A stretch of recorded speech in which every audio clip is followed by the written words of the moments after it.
Hello everybody, Klaire Fluffle here, and as you can see, this is a really long video. Unless you're here for the premiere, you can't see it. Just trust me, this is a long one. I don't want to waste much time, so we're gonna get right into things in just a second. I may look cute, but even a pup like me can kind of lie every now and then. If you want to know more than the metric ton of stuff that we're going to be going over today, I do heavily suggest visiting the Kirby Speedrunning Discord, which I'll link in the description, or catching the full video of the event we'll be talking about shortly, also linked in the description. I did also manage to get permission to use all of the footage in the video today, so that's cool. Also, if you really enjoy Kirby videos or speedrunning videos, or both, consider giving this video a like and subscribing to the channel, maybe even letting me know in the comments what your favorite part of the event was. All of these things really help my videos reach a wider audience, and I would be super thankful if you were to support. If you want to go the extra mile, you can become a Puptron on Patreon, linked in the description, for neat perks, including early access to videos like this. Special thanks to my head-patting Fluffle fan Puptrons Biohazard, Vilafar, the Serval that likes strawberry Pop-Tarts, Lydia Scribe, and Freakish Uproar. I love you all. Alright, now that's all done, what is this video about? Well, on April 27th through April 28th of this year, just about 3 weeks ago from when this video is going live, K-Star 2024 was held. But what is K-Star, you may ask? Well, for the past few years, the Japanese community for Kirby speedruns have worked with overseas runners. Translator's note, overseas does not mean overseas like overseas head pats. It just means they're overseas from Japan. But give me head pats anyway. Host a relay race consisting of various Kirby speedrun categories. This year, we managed 3 Japanese teams and 2 Western teams, each having 14 speedrunners each. From the OG Dreamland Normal Mode Any Percent to Superstar Ultra Great Cave Hundo, even Return Deluxe's Magolor Epilogue, so many games have been covered over the years. And starting this year, it was finally given a proper name, that being K-Star. The 2024 is the year it was held. I don't think I need to explain that part right now, but inevitably when somebody finds this video in 2034 and they're wondering, what's the 2024 about? You'll thank me then. But is this really that exciting, you may be asking? Like, yeah, it sounds cool, but in theory, this is just a bunch of speedruns, right? That is where you literally could not be any more wrong. Not only is this whole thing a team effort, with literally dozens of runners giving it their all to an 18-hour-long event, but it's also, well, a community event. It gathers a bunch of runners together, veteran or newcomer, to share this passion and revel in its wonders. Most of the overseas runners, you know, us, know very little Japanese, and vice versa for those very same Japanese, but that stopped literally none of us from having a great time. On my end, I did wind up following a few of the Japanese runners, and in my time in all of their streams, they were all really kind and very understanding that the extent of my Japanese is arigato and making sounds in katakana. Translator's note, katakana is literally used for languages that aren't Japanese, so don't give me any credit on this one. Some final things before we start. Trust me, nobody wants to start celebrating the zoomies as much as this puppy, but hear me out.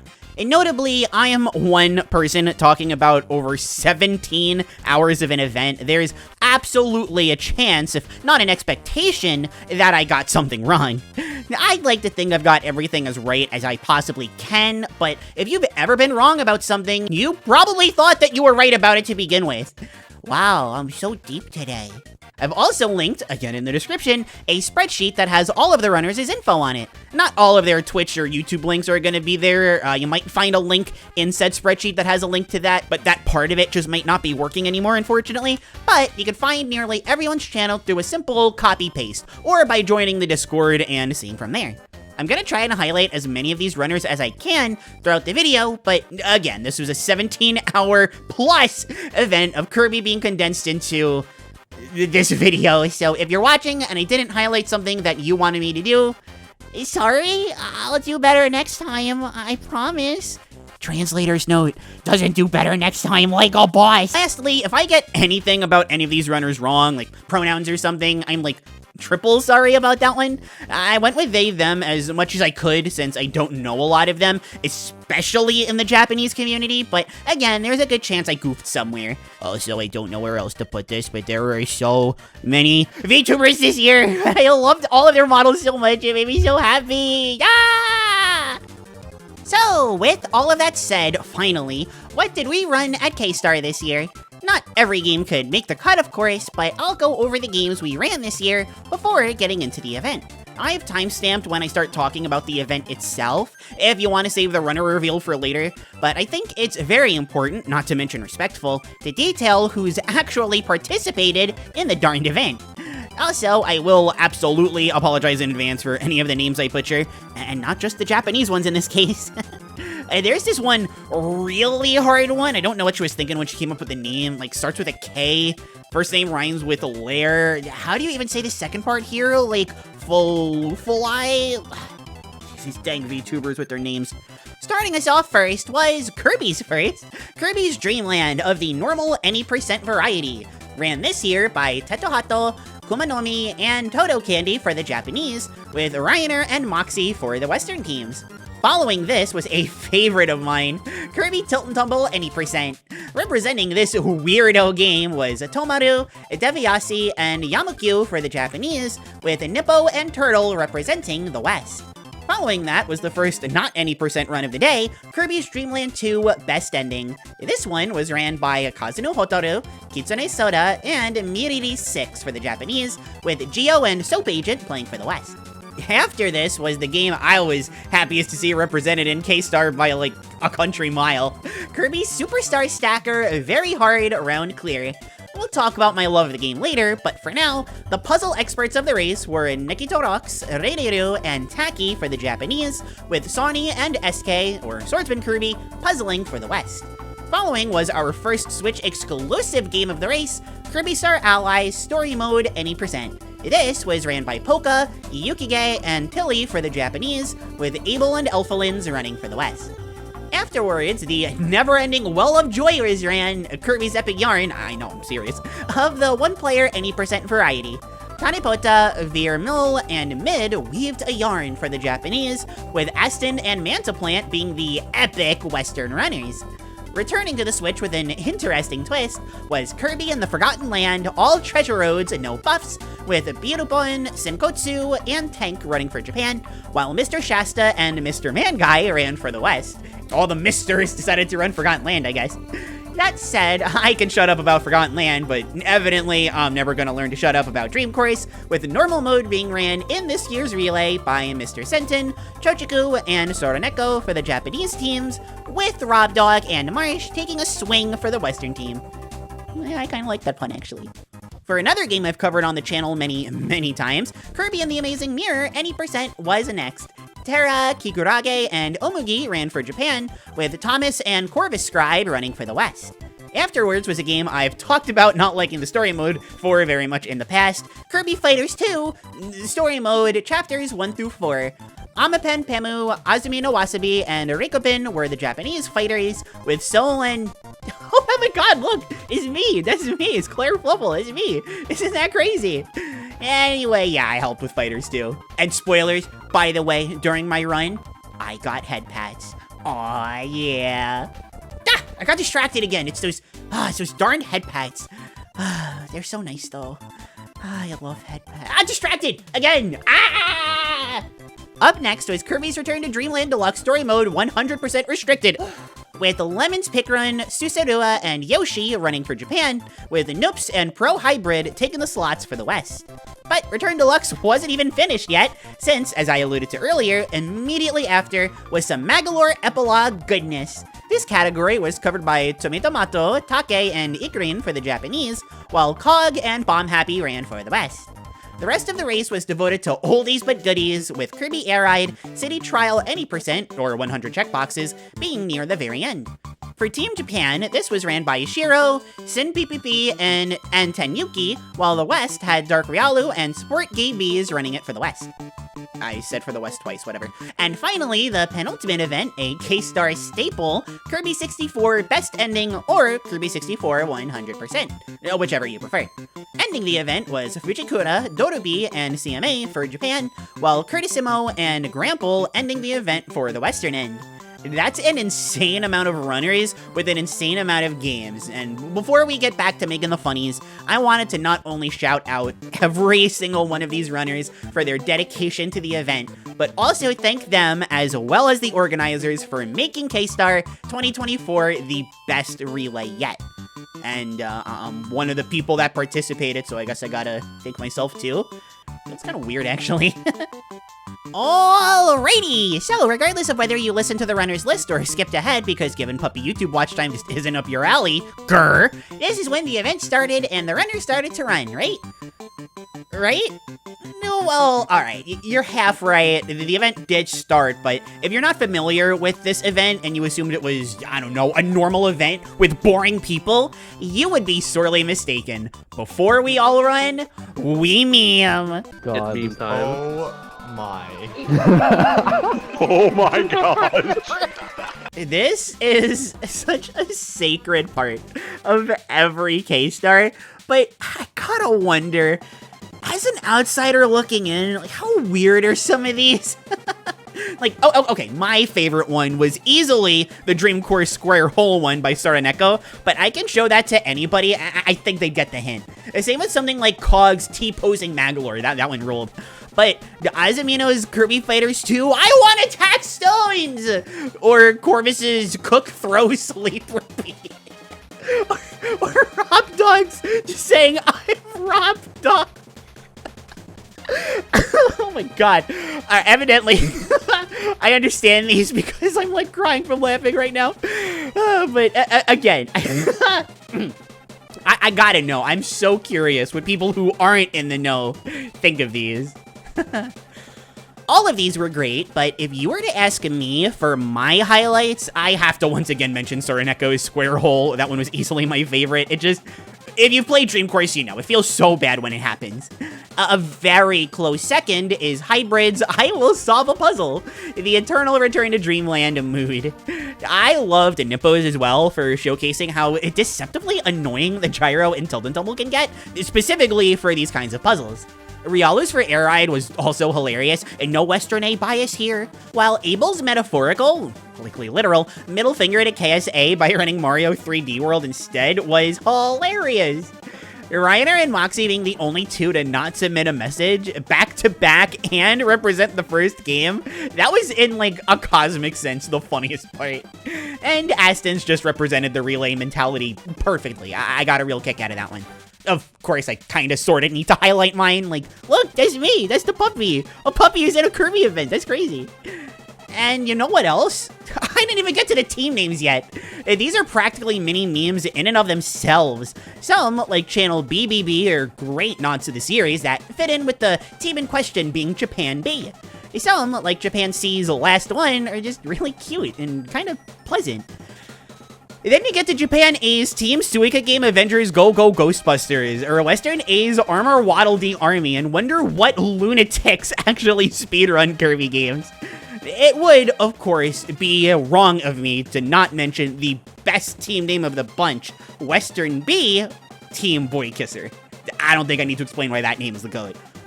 But enough of the sillies, let's get to the actual runs.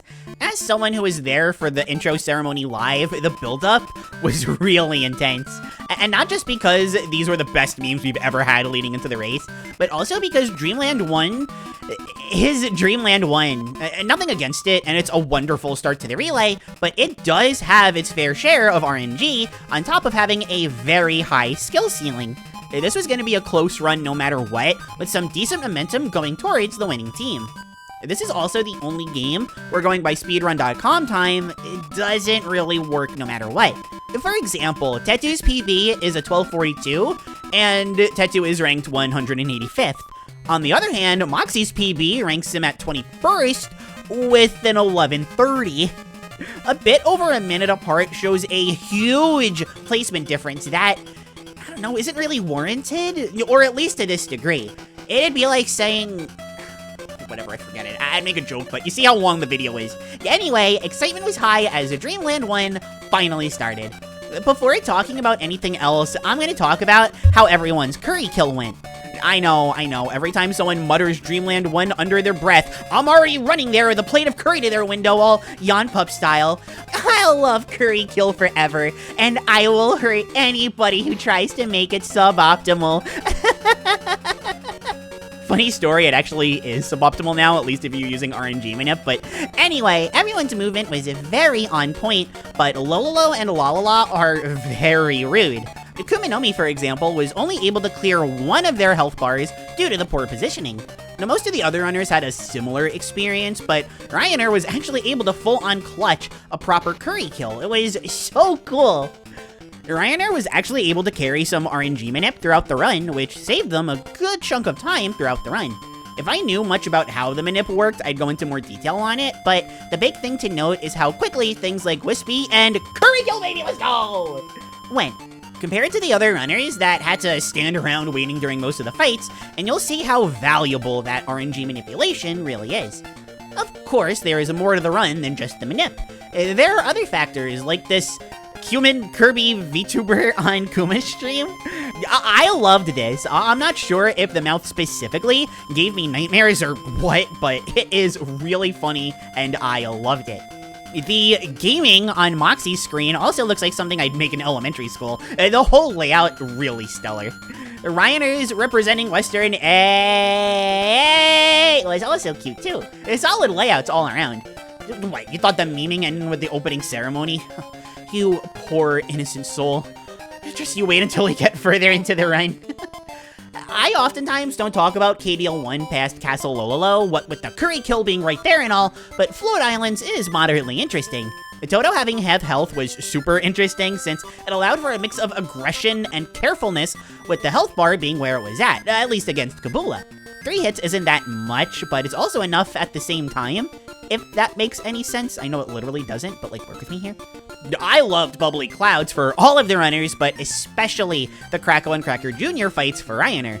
They actually lost manip here, and in the Kracko Jr. fight, you can see them doing little hops to try to get it back. And you know what? It worked! Until they lost it again against Kracko. Remember how I said this game is brutal? Because this game is brutal!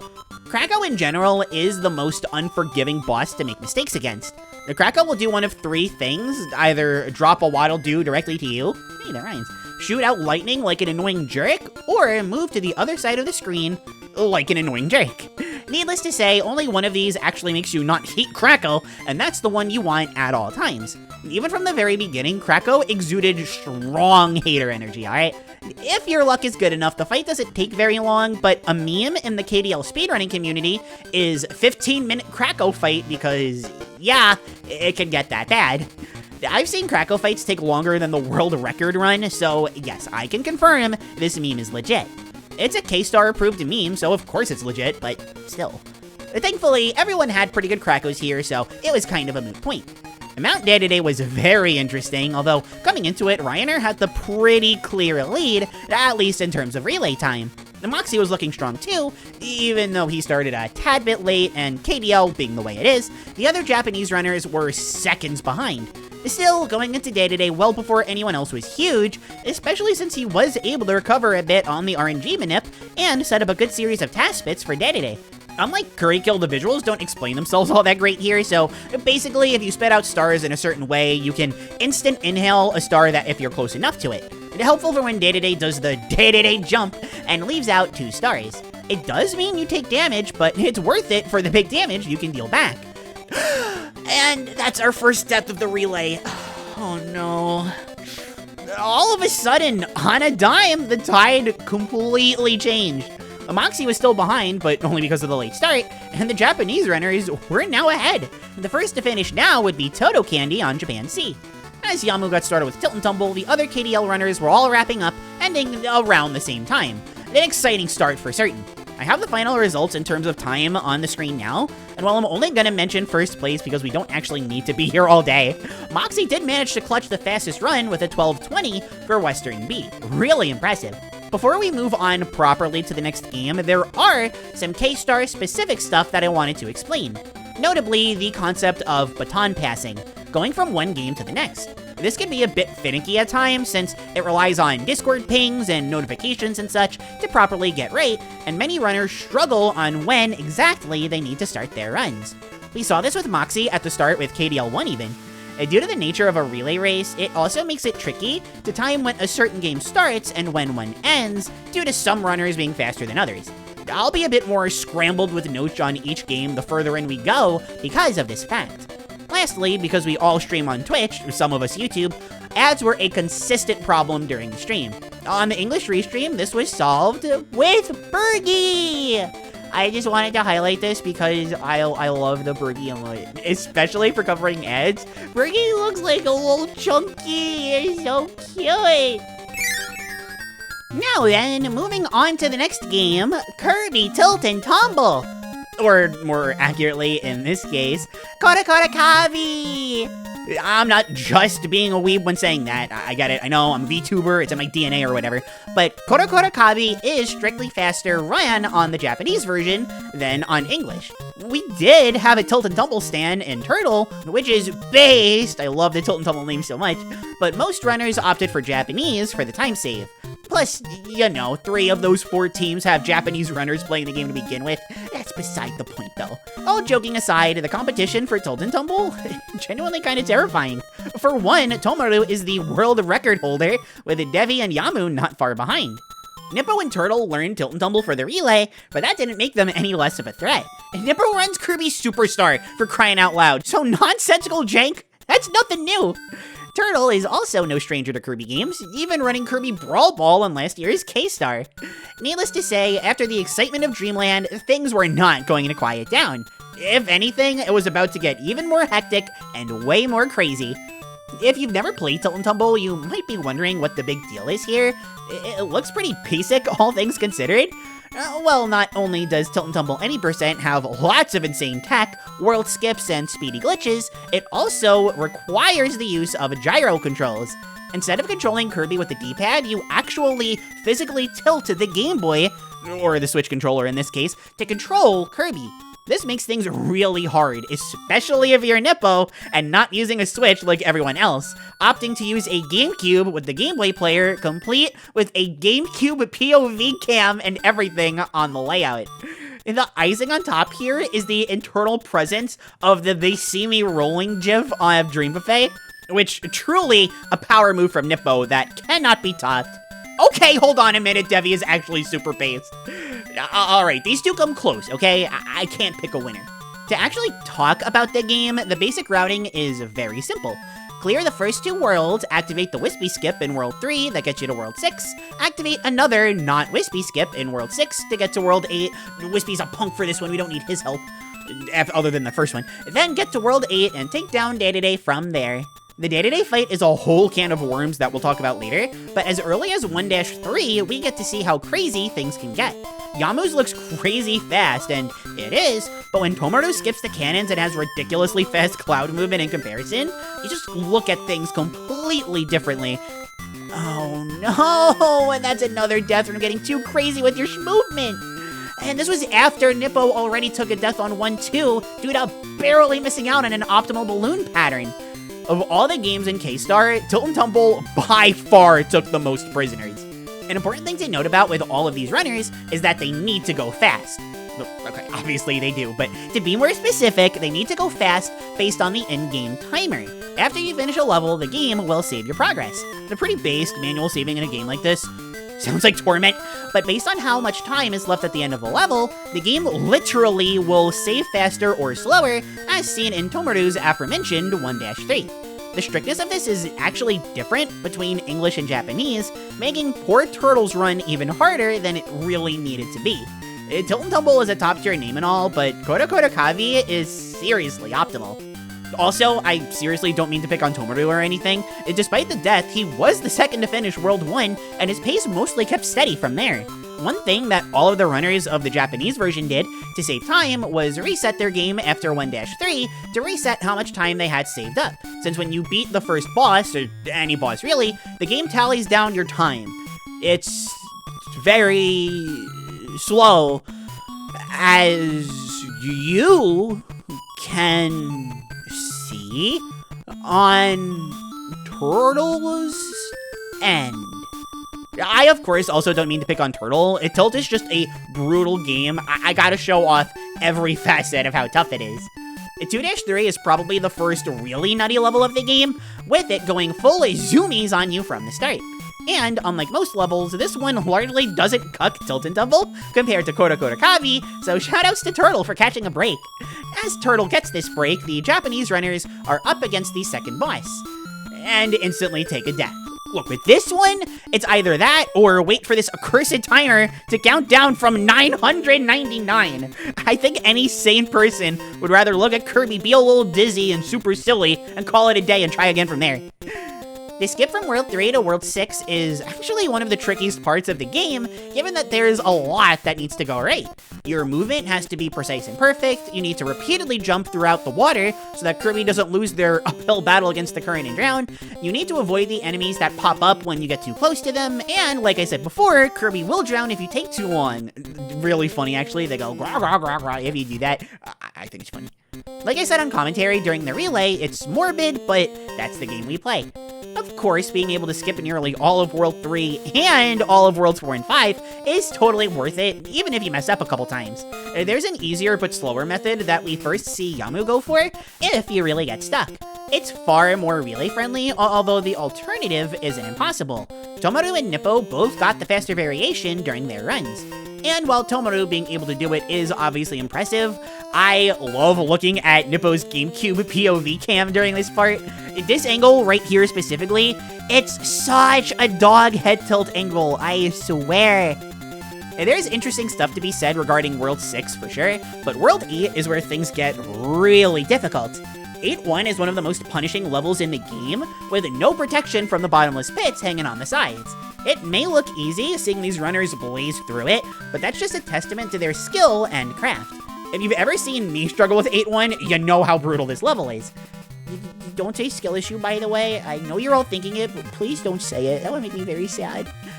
Anyway, 8-3 is where the next big time save is, if you're playing on Japanese. Sorry again, Turtle! It takes advantage of a glitch involving getting hit by a Gordo. It launches Kirby into the sky, assuming Kirby doesn't just pass through the Gordo for no reason, costing you over 40 seconds, and lands you on the platform right away, instead of having to wait for the balloon to run out of air. This also sounds morbid, given Kirby is the balloon in this case. Poor Kirby. Anyway, out of everyone who pulled it off, I want to shout out Yamu the most because they just barely made it here. I was starting to get legitimately tense watching this live. It was so cool. Ending off on a day-to-day fight where you try to get him into a loop of damage before getting as close to the top of the screen as you possibly can, since it saves time. It really does, no joke. Tilt and Tumble is over. Despite the early death, Tomaru was able to clutch out a victory for Japan A with a very impressive 1456.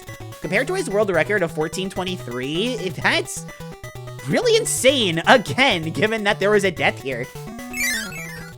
But things aren't going to get any easier as we venture outside of the any % territory and make our way to Kirby's Dream Land 2 Best Ending. Unlike the previous two games, which were just zoom me to the finish, go, go, go, go, go, go, go!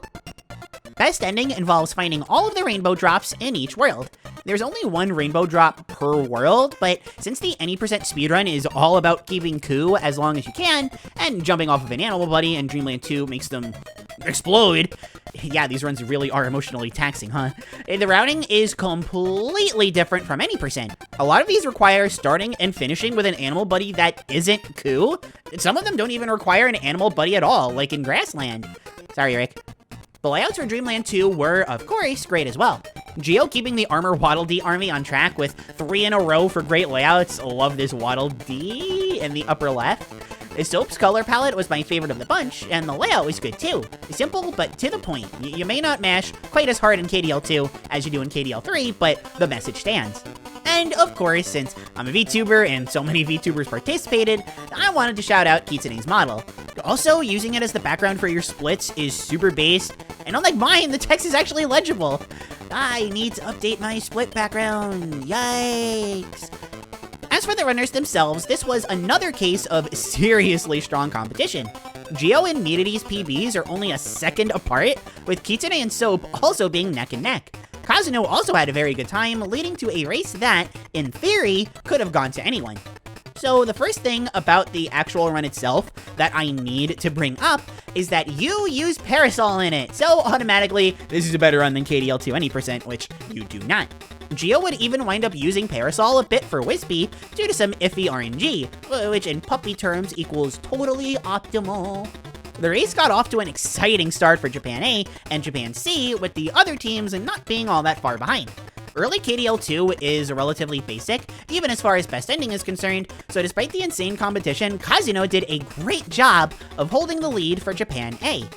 But by the end of Big Forest, Immunity had caught up and taken a huge lead for Japan C.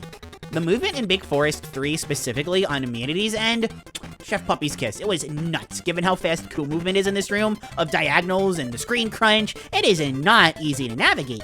Skipping ahead a bit, Iceberg is where this category starts to truly go off the deep end. You don't have Coup at the start, unlike in any percent, since you need Kind to get a rainbow drop in ocean world place where water happens and Coup is there in any percent, and I hate it. World. Instead of keeping Kind, you're better off as Kirby, but that makes this strong wind section in Iceberg 2 a massive pain. A slower but really safe strat, as seen by runners like Kitsune and Kazuno, is to fight this Parasol mini-boss and then from there, get Coup. And you also get Parasol, so I like it. But we see an insanely precise skip from Immunity and Soap, which bypasses the need for Coup, resulting in an Iceberg that's fully optimized and coolest. Insane to think about when you know how good Coup is, by the way. Geo also got this skip, but used a slightly altered version that allowed for mistakes, making it far more relay-friendly. Sticking with Iceberg, some of you may know that my favorite part of the whole 80% run is the brief bit that you get to use Kind plus Ice. It's my favorite ability combo in the entire game, and I'm happy to report it still sees use in Best Ending. And while you do still ditch it for Kind plus Fire at the end, it's for more than just the boss at the end. The Iceberg Rainbow Drop puzzle is infamous for its annoyance in the casual crowd, but when you're speedrunning Best Ending, each of the runners get to breeze through it. They know what's going on, they're not going to get tricked. It's really satisfying to watch. Before going any further, I want to point out the nifty chart on the bottom right of the screen. You see the 5 teams alongside a logo to showcase where a team is currently at. Above that is a number designated to each team to showcase their current placements. So, as of when Soap started Dreamland 2, the rankings were Japan A over Japan C over Japan B over Western A over Western B. When each runner finished level 5 in KDL2, the placements were, let me actually see if I can get these names right, Last One over Armor Waddle Dee Army, over Channel BBB, over Suika Game Ghostbusters, whatever, over Team Boy Kisser. Wait, how did Japan A go down so much? And Western A shot up 2 whole spots. What happened there? It's really all just a matter of Geo's run being absolutely cracked.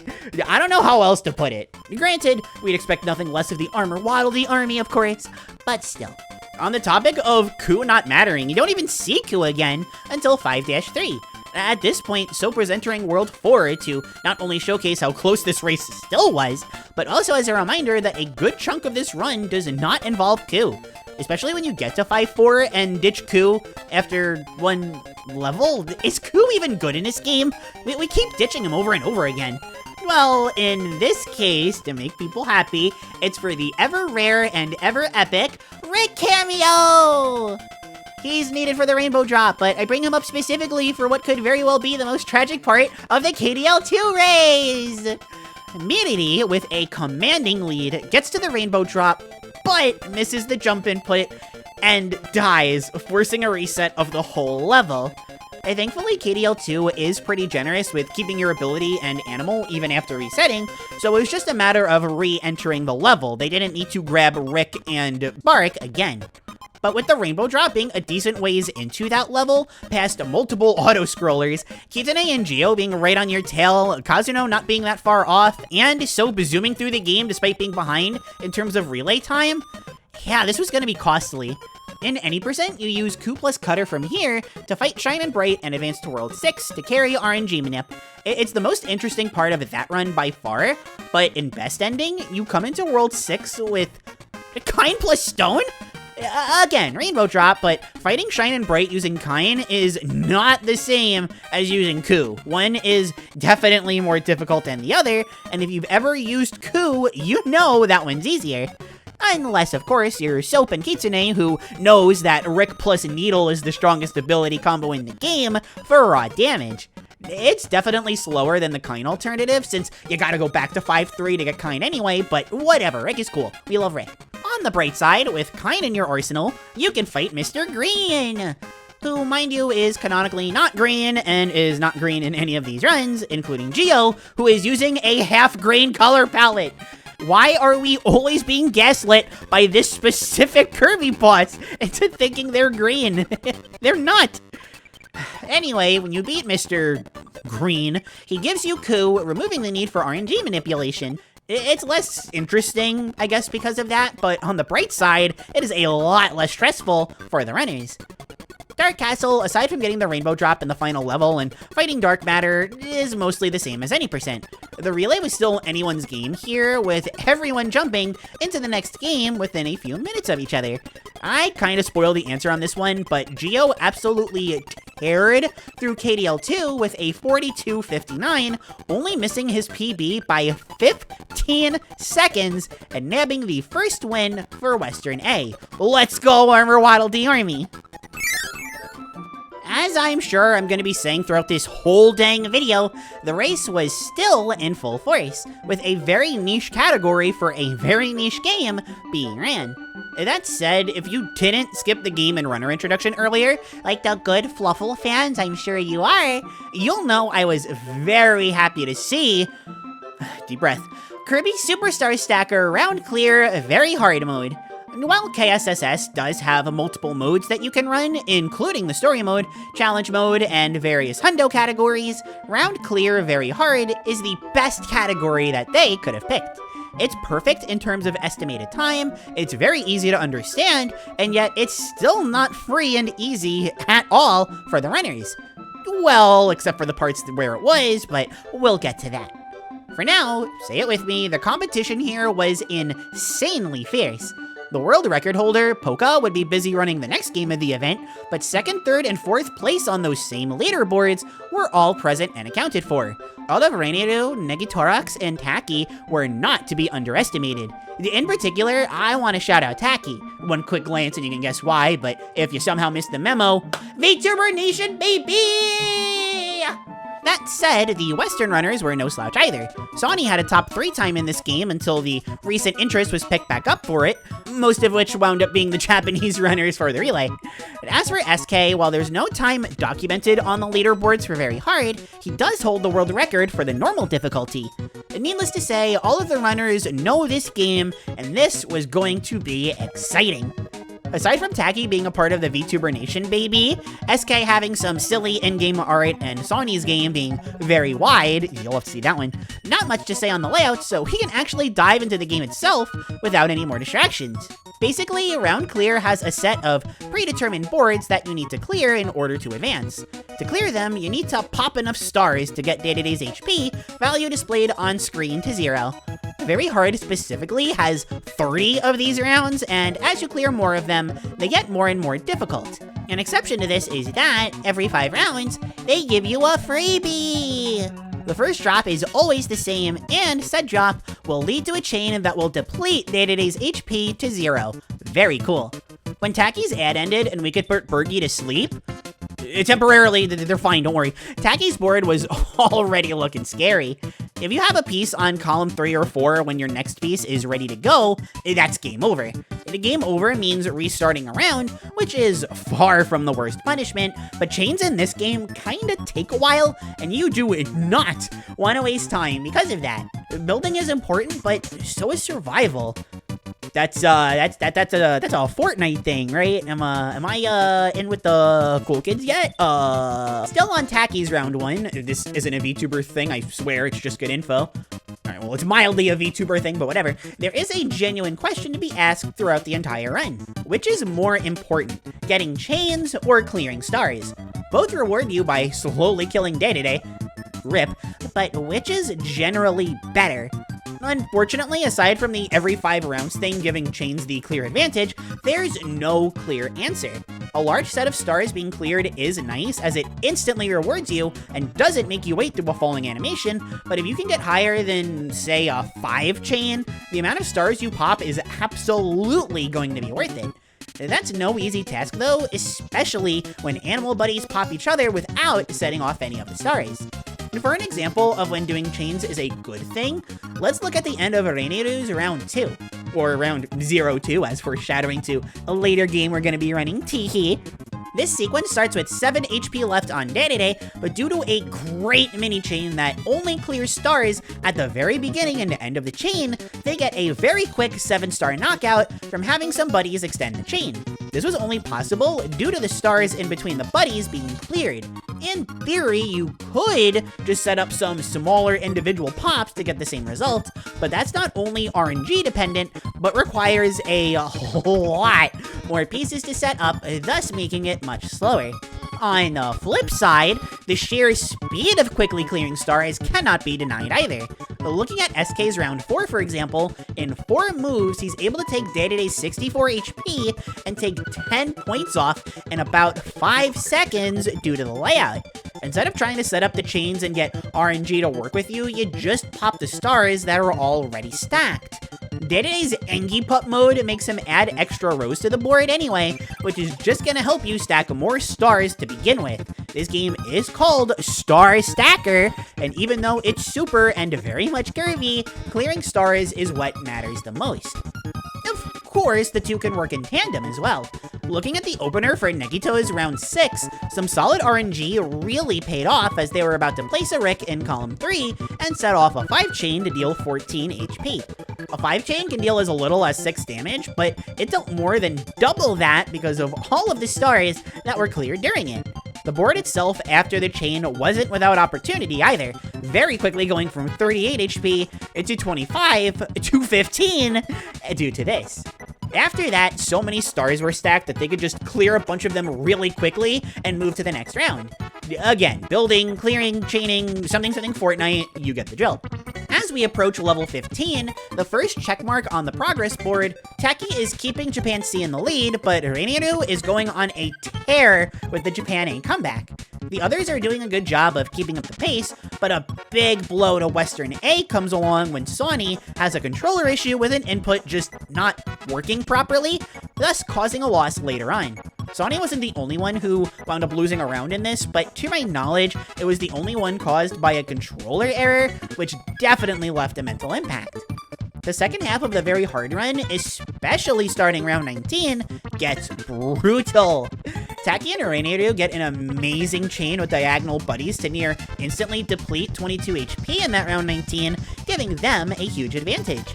The others aren't so lucky and have to contend with clearing the board as quickly as they can, which leads each of them to a scary near-death scenario.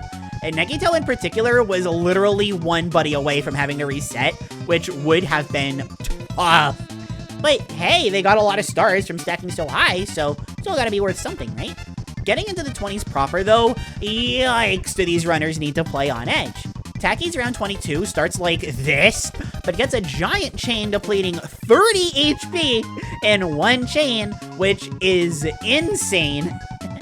Reineru has a similarly crazy beginning to round 21, beating 25 HP out of Dedede. Yeah, the one downside of this not being story mode is that we don't get to see Kirby literally beating their enemies to deplete the HP. I don't know, maybe someday we'll have story mode, I don't know. Anyway, getting chains this big at this point is kind of necessary. If you don't, you're stuck clearing out stars. This is still obviously good. If you even half listen, you know why, but the base layouts of these boards are pretty massive at this point. Getting a 6 chain or higher is crazy difficult, but eventually it is kind of necessary for going fast. It's very risky all the same, but not risky enough to not be relay viable. Even a 5 at this point, at least as your opener, is kind of iffy. Of course, just because it's not that risky doesn't mean it isn't risky at all. I mentioned Sony's death in round 24 earlier that cost about 40 seconds and the mental game, but there were plenty of situations that just didn't work out as the runners intended that kind of needed to be fixed. The round 29, that was just tricky for everybody. This starting layout just screams what is your damage, but even round 28 came out swinging, at least for Negito. They recovered with one of the more insane chains of the race, but unlike the other games of the relay, this one rewarded their persistence with the easiest ending that you could ask for, the free gimme of round 30. 30 is a multiple of 5. I hope you knew that, but just in case. Boy, do I wish more of these games ended with something easier. And by that, I mean specifically the game that I ran, but still. At the end of things, you all know the pattern by this point. Who got the fastest time in Superstar Stacker? Keeping up the trend of unique winners every time, conveniently, Reineru got Japan B a big victory with an impressive time of 34:19.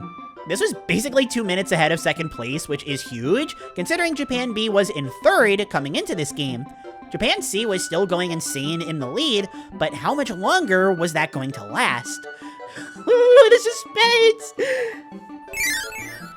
Continuing the pattern, we have a main series game back in action with Kirby Star Allies Story Mode any percent. Basically, just beat the final boss ASAP, and you're good to finish.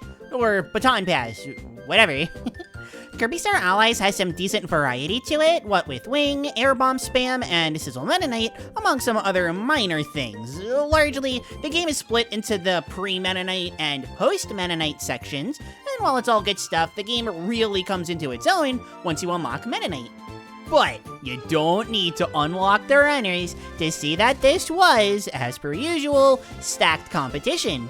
Polka, representing Japan A, had the best time coming in, and despite its lukewarm reception by gamers, the speedrun scene for this game is legit, and a third place in KSA is more impressive than even world records and a lot of other games, even if we ignore Kirby.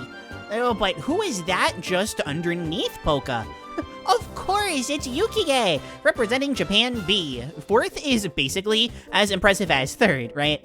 Well, fret not, for the competition doesn't stop there thanks to the VTuber Nation, baby! Woo! Tilly, representing Japan C, has close to a top 10 time in the game and was equally in the running to take gold for KSA. She also makes VTuber models, so like we stan her even more. Speaking of people we stan though, Abel is a KSA miracle in how, throughout the years, he could have easily gotten world record over insane runners such as Sokono and Yambapu if he ever got the digital version of the game. He runs on physical, which has longer load times, and a game filled to the brim with load times, but despite that, and his terrible internet, he pushed on for years before saying, "Ah, to heck with this, I want to run 3D Mario." It was stacked for sure, but nobody had the true underdog energy that Elfilins had for Western B, picking up the game just for the relay. It is so amazing to me how many people were willing to do this, veteran or not, and I was frankly rooting for Elfilins to get second here. No Western A bias. As far as the layouts were concerned, as already stated, I loved Tilly's because her model rules. The Elfilins also had a PNG tuber, which was super cute and very nice. PNG tubing is VTubing people. They're the same thing. Don't you go out there and gatekeep PNG tubers. If you do that, you're bad. Polka's layout was also a big deal, because this was an honest-to-goodness face reveal. Yes, even in this year's VTuber Star 2024, we saw his very real, very not VTuber, face for the first time. You can hear the commentators freaking out, myself included, in part because we were just losing it, and in part because we stan Polka. We stan a lot of these runners, if you couldn't tell. Yukige's may have been funny. I should really learn Japanese just for the sake of speedrunning, but I can vouch that Abel's was the funniest of the bunch. Simple and to the point, and yes, his internet was very bad. The first real challenge of the Kirby Star Ally speedrun is setting up the wing mix. The modern method requires getting sword. This is a positive event that makes us happy. I'm not gonna diss sword here, so all you sword fans can celebrate. Besides, this isn't staff, so it's okay. And using it to quickly set up the Sir Kibble and the Blade Knight in the second room of the game. Get rid of sword, inhale both, boom, mix setup complete. The old setup involved running into the Sir Kibble from the left and guarding into it 3 times, but it seems that tech was also lost to time, as nobody went for it. Bummer. For most of the teams, they got wing on their first or second try, which is really tough, but unlike some other potentially unsafe relay tech, it is necessary since you don't get wing for a pretty long time otherwise. If I'm not mistaken, it's 2-1, aka the first level of World 2, so you're missing out on like 3 to 5 levels of not having wing, and then you gotta get it, you know? It takes a long time. Elfilins did struggle on getting the mix for a little bit, but he did eventually get it and had a solid run afterwards. They also had a nice perk of having subtitles for their stream, so a lot of the funny stuff that us commentators missed out on, like Fly Mother Popper Fly, was not missed. Looking back, I'm really sad that I missed the Please Live Besties when their helpers were on low health. Like, that is such a Kirby mood. One sour spot for every single runner, which may come as a surprise for those who've played this game but not speedran it, was the Day-to-Day fight. He's the second boss of the game, and with only Wispy as the exception, so him being difficult might come as a surprise, like I said. But it isn't the fight that's hard, it's the quick clear that's brutal. Basically, with the power of air bomb spam and a hopeful heart, you can shred his health bar during the attack, where he punches the ground immediately after going swole. None of the runners got this, with each of them having to waste time watching him jump into the background, scream, "Rah!" Punch the ground, watch Kirby and friends get launched into the floor below, and then get like 1 or 2 extra hits in, and then like he loses. That's really all it was. It is a fairly reasonable time loss, but what's even worse is when you miss out on getting the kill after that time loss. That part also happened to multiple runners here, which wound up costing them even more time. Definitely the biggest challenge of the first, like, 95% of the game. KSA is a really fun speed game, but there's not too much to say on the race itself, at least early on.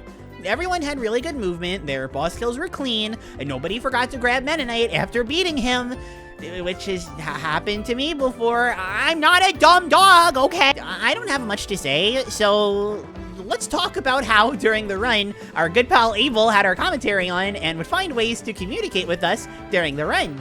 I can't say it's part of his layout, but it was part of his meme game, which is far more important. Until he thumbs downed Forgotten Land, which, I mean, I guess if he's talking any percent, I won't necessarily argue with him. Oh, and one last thing before we get back to some more serious talk, but this right here. The Japanese chat's now just talking about a manga. Oh yeah, it is a manga. Never mind. It is a manga. A manga? Among Us? Claire, no. Among Us. Also, I may not have much to say on the early parts of the run itself, aside from how well everyone did, but apparently, I have a lot to say on the commentary. This is a really fun game. In French, it's Daddy, though, so we could start calling him that. No. It is Daddy, though. I'm gonna politely decline on that one and move on and talk about Tilly is 3-2. 3-2 is great. We got wasn't ready for the first Klaire fats. Oh no. It's that or Among Us. Take your pick. 3-2 is a wonderful stage. Speaking of 3-2, let's talk about this level and Mennonite being the new dominant force of the speedrun. Air Bomb isn't going anywhere, but if there's one thing that it can't do, it's move fast. Sizzle Mennonite, specifically of the shuttle loop variety, it does move very fast. Very, very fast. The two main issues with him moving this quickly is that he's not only a helper, meaning Kirby will be forced off of him if damaged, or if he touches a ceiling, but he's also a dream friend, meaning there are literally no good ways of getting him back if he dies. If your movement is well practiced, that's not something you really need to worry about, of course, but it's definitely a lot harder than it looks. The reason why 3-2 is such a cool level, and why the commentators were so ready to talk about it instead of Among Us, like I know we should have, is that there are a lot of tight corridors with a floor that's constantly pushing you back that also has needles in it. In a casual playthrough, it all just kinda, I don't know, means nothing, but when speedrunning, your movement is truly pushed to the test. Also, Polka got through 3-1 using Plug. I just wanted to point that out, because if there is one thing that's better than Among Us, it's Plug!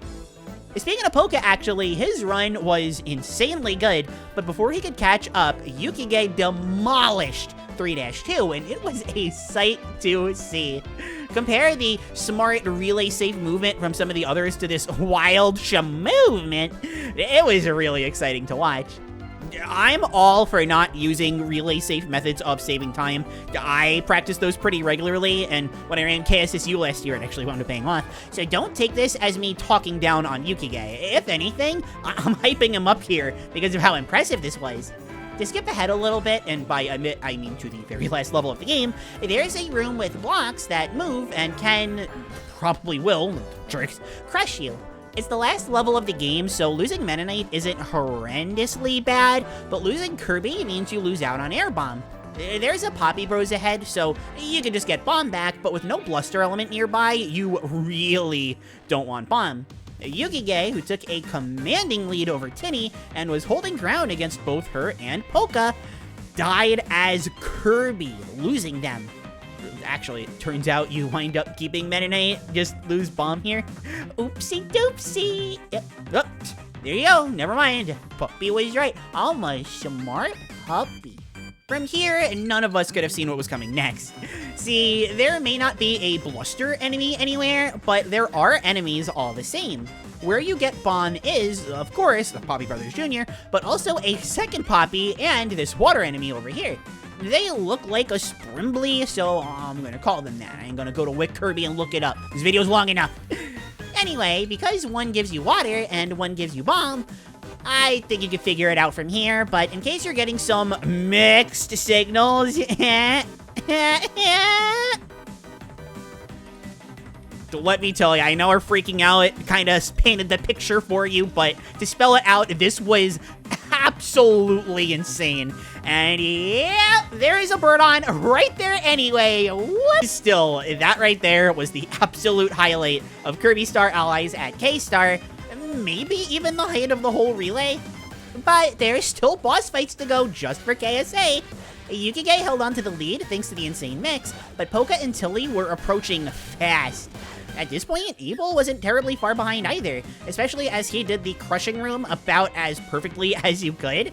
The current placements were pretty clear, but seeing how close everything was going to end up, on top of any potential chokes that we didn't see yet, was very exciting. Actually, due to a minor choke from Yukige against Highness, Tilly was on pace to make a comeback if she could play out of her mind. And granted, she did, but so did Yukige. Going into the next game, Japan B had a very slim lead with Japan C right behind. And while the gap was slightly larger, Western A and Japan A were still super close. Western B was pretty far behind, but not so far that they were out of the picture. Needless to say, everyone did a great job and had a blast, which is what ultimately matters. That said, at the end of the day, Japan A actually was the clear winner here. Poka beat second place by 4.5 minutes with a 1 hour, 23 minute, 49 second run, and he just never looked back. Between the clear first place and the crazy ad revenue he wound up getting, he may as well have been the winner of the whole night. Well, with one exception, but that's, again, something we'll get into later. For now, though, just know that this was an emotional roller coaster for all of the runners, but that Yukige mix specifically will go down in history as one of the most insane Kirby speed gaming moments ever. So is Abel switching to Mario Galaxy 2 as soon as he possibly could. Again, we stan. Thus, the cycle continues with a spin-off taking the helm for the next game. Thankfully, this game is not only absolutely wonderful, it's also a surprisingly excellent speed game. You wouldn't expect that out of Kirby's Epic Yarn, but here we are. For the sake of the relay, we kept it simple at any % single player. Just like Star Allies, make it to the end by any means necessary. This does mean Prince Fluff doesn't get to do anything, but he deserves a break after all of his hard work.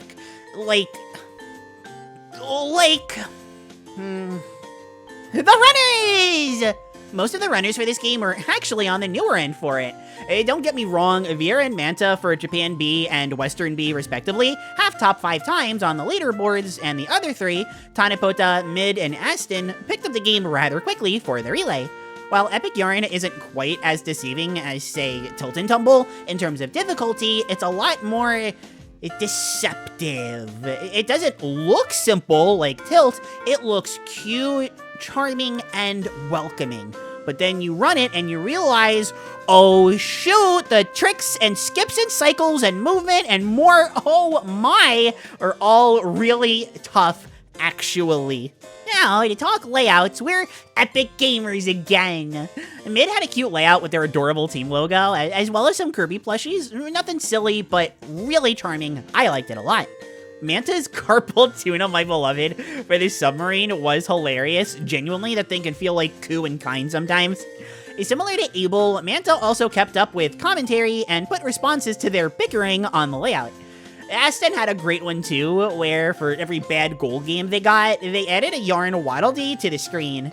I did something similar last year when I ran KSSU, GCO, Hundo. For every treasure I found, I plastered cute puppy art on the screen. And by puppy art, I mean me. I love getting art made of me, by the way, thank you. That said though, Aston's method makes way more sense than what I was doing. As for Veer, their layout may look normal at first, but no, throughout the game, they would continuously play these random clicks, edited to be, I don't know, Epic Yarn adjacent? I understand none of this since I don't know Japanese, but at the same time, I love it. Also, for the sake of speed and not having to deal with waiting for cutscene skips and all that, runners did not start when they selected a save file like they would for normal any yarn percent. See what I did there?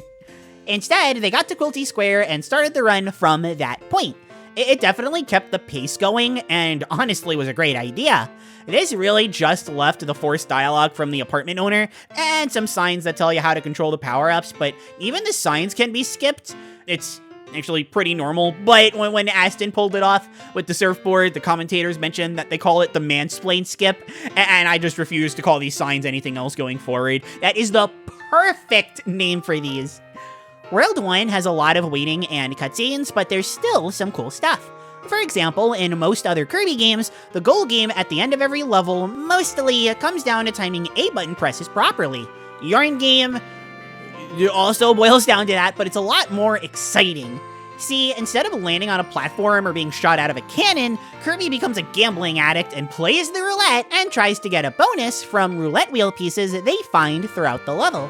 It's honestly in contention for best goal game of the series, but for speedrunning, you want to time it in a very specific way. Veer got an incredible goal game in the third stage, Flower Fields, by timing it so that he grabbed the bell thingy when the divider just passed the arrow.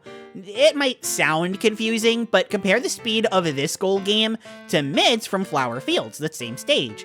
There's about a 5-second difference here, which may not sound like much, but given there are well over 20 levels in this any%, we're talking more than a minute of time loss just to not mastering goal games.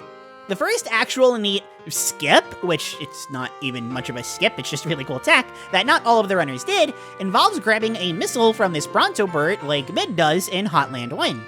Unlike most of the commentators, I don't remember most of the epic level names, so pardon me for that.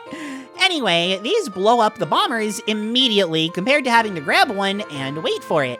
It's definitely relay safe, but you only get one shot at it, since enemies don't respawn after being unraveled, so be careful. Speaking of being careful, at the beginning of Dinosaur World, there's a pterodactyl you can grab onto that saves a few seconds if you don't miss it. It's a lot harder than it looks. Only Veer and Mantle were able to get it here, but if that's all it was, I highly doubt I'd be bringing it up.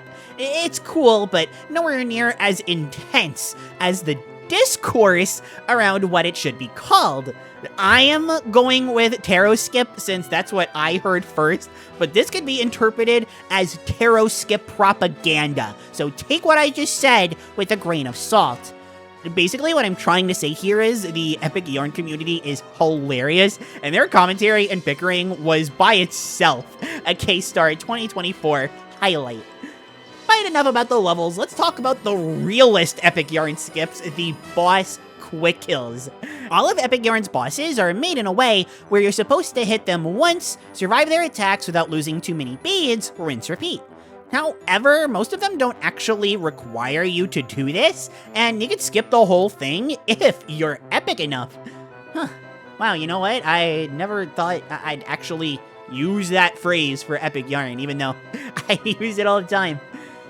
Anyway, to use the Hot Wings as an example, Aston managed to pull it off. You just grab 3 of Hot Wings' attacks before she can transform. It's pretty tough, and it does make for a fight that would otherwise last almost 2 minutes, only take 1 minute. It is really good. I know how this sounds, but in speedrunning, every second counts. Forget every minute. Treatland World 3 is my absolute favorite in a casual setting, but there's a lot of things that make the speedrun for it bleak, let's say. Toy Tracks in particular is insanely brutal with cycles. If you don't know what that means, Puppy's got your back. Basically, when an obstacle or platformer, some such in a level is timing based, you can categorize when you need to do a thing by that thing's cycle. Get there on time, you have a good cycle. Get there too early or too late, you've got a bad cycle. Even Veer, whose run had been really good up to this point, had some awful cycles in this level. There's just a lot of time waiting around, although, speaking of Veer in Toy Tracks, they did manage to pull off Stitchless. Basically, this teddy bear is sad, and you normally have to stitch it back together to make it happy, thus letting you advance. By using your superpower of being able to stand on an enemy's head, though, you can actually bypass this entire set piece and save a good chunk of time, at the cost of someone else's happiness. That's just the nature of the beast, sad to say. Toy Tracks does also have the train, and no doubt everyone's collective least favorite part of the game. It's unavoidable. It mimics Canvas Curse, but with the Wii Remote instead of a touchscreen, and unlike Canvas Curse, it is painfully slow. There is no way to speed this up, so much so that Veer played this weird Thomas the Tank Engine looking knockoff footage during it. Veer, like I said, did stuff like this all stream, but this one specifically, at least to me, was definitely the funniest. On the bright side, Treatland also has my favorite level in the game, which also has my favorite original track of the game, Mushroom Run. I love bouncing on the mushrooms, and I am vindicated to know that the speedrunners do too. In particular, when you bounce off the blue mushrooms, you can keep the insane momentum that you get by using the parachute at the right time. It nets you crazy distances, even crazier than what it would do normally. And, you know, the blue mushrooms, blue is my favorite color, so, like, everything's adding up here, just saying. As much as I love the level, the real best part, the one that all runners capitalized on because it's fast and really cool, is Squashini, the boss. To the casual observer, the pattern is RNG, since he feeds into Kirby's gambling addiction and plays the slots.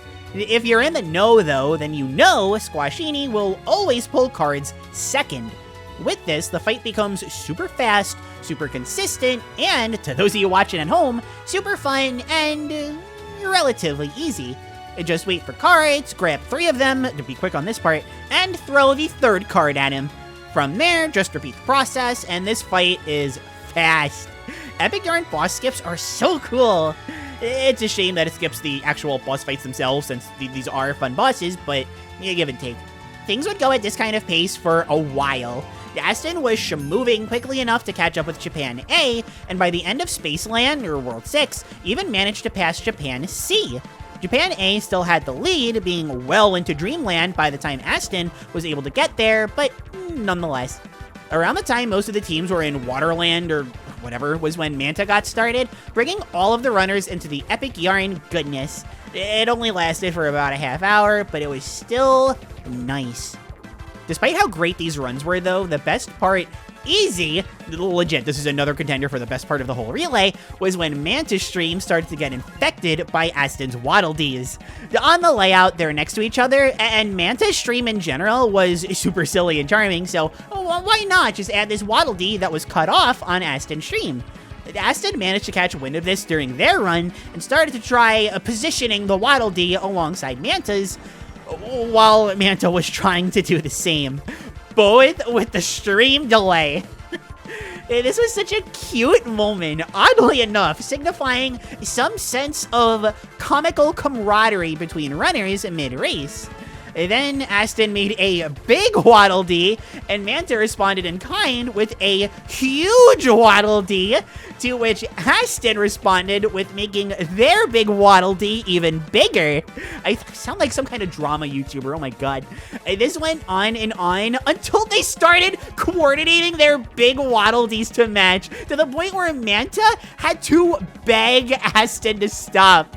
I can't make any of this up, seriously. I love this community so much. And that's the story of how Kirby's epic yarn was ran at K-Star 2024 and peace was restored to Dreamland. I doubt any of the runners slept with a smelly sock nearby, but as far as winners were concerned, Mantle came really close, but we have Veer with the fastest of the bunch, a 1 hour, 32 minute, 53 seconds, our longest first place run so far. It isn't going to be the longest run of the relay either, not by a long shot. Remember everyone, this video may be insanely long and all, but we're not even halfway there, at least in terms of the games that we're in. We're actually about to hit that halfway point, actually. With another any percent out of the way, we move on to the most unique run of the day, Kirby and the Forgotten Land, all treasure roads, no buffs. Pretty self-explanatory, I think. On a completed save file, get through all of the treasure roads as quickly as you can. Time starts on the first road, time ends when you collect the crystal star, not shard, that's later, for the final treasure road. This is a rare time that a category extension, basically a run that isn't considered a regular run on the leaderboards, but still has an active enough player base to mandate a leaderboard, make it into K-Star. Needless to say, the runners for this, and myself, were very excited. I know I'm a broken record here, but at least I'm a broken puppy record, so it's cute. That sounds terrible, actually, but whatever. The competition was stacked. Minus Polka, who was busy crushing Star Allies, the top 5 on the leaderboards were all accounted for. Tank, repping Japan C, held the world record, while Birupon with Japan A, Senkotsu for Japan B, and Shasta on Western A all had impressive times. And Mr. Man Guy with Western B didn't quite have any leaderboard presence, but his times were impressively fast coming into the relay, so you could hardly count him out either. Plus, out of all of them, he had the best name of the bunch. As far as the layouts were concerned, the Japanese ones were surprisingly tame. The Western ones picked up the slack here, with Mr. Man Guy having boy kissers, notably visible on stream with Kirby and Poppy kissing at all times, which, don't get me wrong, we love to see it, but even better was the T-posing Waddle Dee directly next to it, also on screen at all times. Good stuff, but as someone who added Klaire Fluffle art for every GCO treasure I got in K-Star 2023 last year, I think this is the last time I'm bringing it up, don't worry. Shasta spoke to me on a very personal level, with him adding a meme on screen for every treasure road that was beaten. It started very tame, probably the tamest of all the runners playing Forgotten Land, but it definitely ended the wackiest, and I love that. The choice of which treasure road to start with is really up to the runner, since it's played on an already completed save file. It turns out, though, when all of the World 1 treasures are easy and free, except for the one which requires finding ways to quickly use the slow-use projectile, the runners want to start with that one. Thus, everybody started with Ranger. There's not much to say on it, but it went well for everyone, so that's what matters. Unlike every game prior to this one, though, Forgotten Land is a 3D game, allowing for some really fun skips. For example, in the first drill treasure done not too long after, you can skip drilling underground after hitting the first set of switches by moving over these bottomless pits. Similarly, the tornado one is actually crazy, allowing you to basically ignore the entire challenge. It isn't easy to do super fast like Senkotsu did, considering tornado will move slower than it usually does if you use it too quickly. You gotta time it close enough to perfectly. It may sound risky, but when you do it, it's really fast. Well, it's a tornado, scientifically speaking. It's fast no matter what, but oh my god, we still have how much of this video left? Then you get treasure roads like the vending machine, which are the reverse. You can't really ignore the actual obstacles, but you sure can mostly ignore the actual vending machine. Tank goes crazy in this one, using the hitbox on Kirby's slide kick to break through the blocks without needing the vending machine past the very beginning. The vending machine is fun, but it's also slow, unlike Kirby's regular slide kick, which is one of the fastest movement options in the game. For all of the mouthful mode treasures, you want to use them. Well, actually, you never really want to use them, minus Kirby, but if you gotta, at least make it quick. Based Cone Bee gets fully used in its first treasure mode, adding on to the Forgotten Land OP-ness. Generally speaking, these can be broken down into 3 different styles of Treasure Road. First, ones you want to clear by moving around. Typically, these are just used with movement-based abilities like Tornado, Fire, and Drill. Second are the combat-focused ones, where instead of moving around quickly, you want to beat hordes of enemies while wasting as little time as possible. Think, generally speaking, something like Sword or Hammer. Lastly are the mouthful mode ones, where the through line is that you aren't using an ability, so your movement and play need to accommodate for that. Or, in many cases, you need to find out how infrequently you can get away with using them, like the vending machine example from earlier. If you know anything about Forgotten Land, though, you'll know that as soon as a runner enters the Hammer treasure in Everbay Coast, World 2, a Hammer Super Jump, or HSJ, is on the way. Long story short, while nobody quite knows why it happens, if you float for a while and wait until Kirby starts getting tired, then do a Hammer Whammer Slammer while mashing float, Kirby will do an insanely high jump into the air.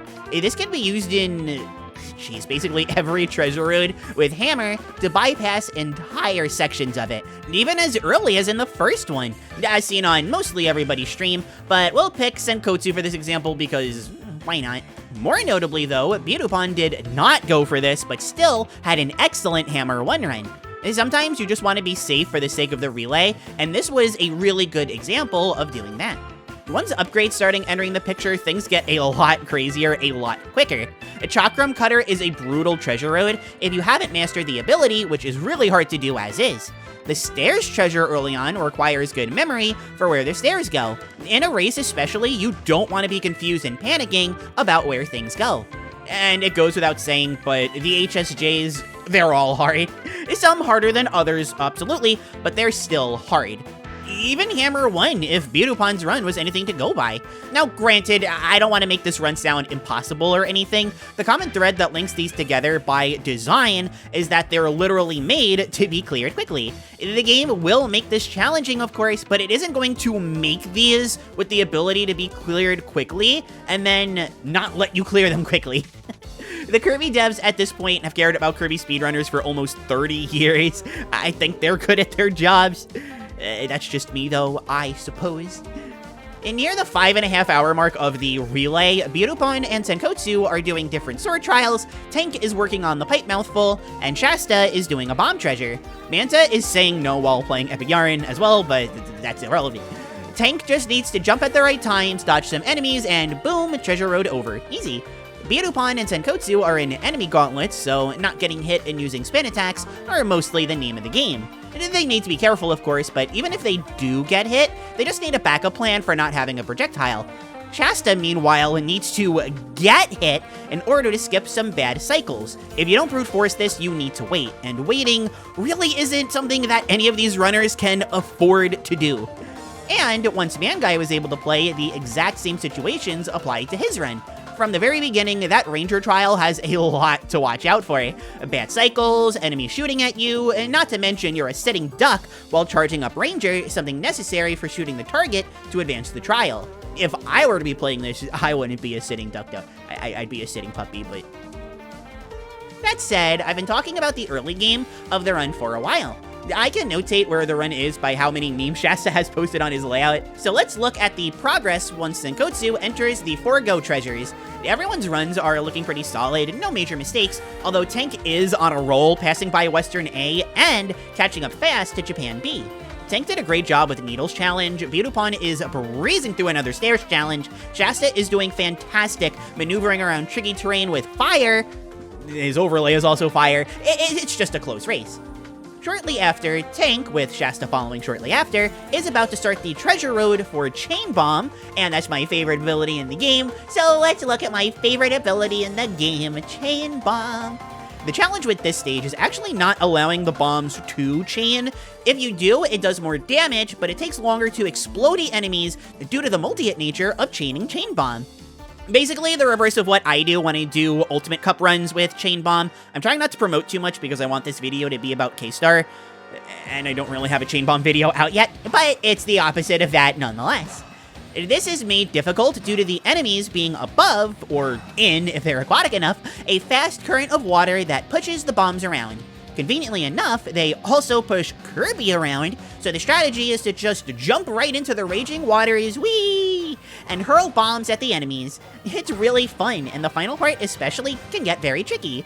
Congrats to the runners for being able to clear all of this very fast. Speaking of quick clears getting done though, shortly afterwards Senkotsu approaches the Dragonfire treasure. This one's pretty notable casually as a really difficult treasure road, but did you know that among speedrunners it's notable for being a really difficult treasure road? The clear is completely different than what you may expect though. You see, Hammer isn't the only ability that can use the super jump. It's a lot worse, but certain stages of both fire and ice can use it as well. Despite being really hard, much harder than the Hammer one, it still manages to be relay safe, as doing the alternative just takes so much more time, especially in an RTA setting like this. Senkotsu manages to get it first try, pulling off a huge skip like it's nothing, but believe me when I say it's harder than it looks. So much so that not everybody went for it. Just because something is technically relay safe does not mean that going for it and failing is smart. While many of the teams were dealing with these tough trials, Manguy was doing a really good job handling the early game stuff.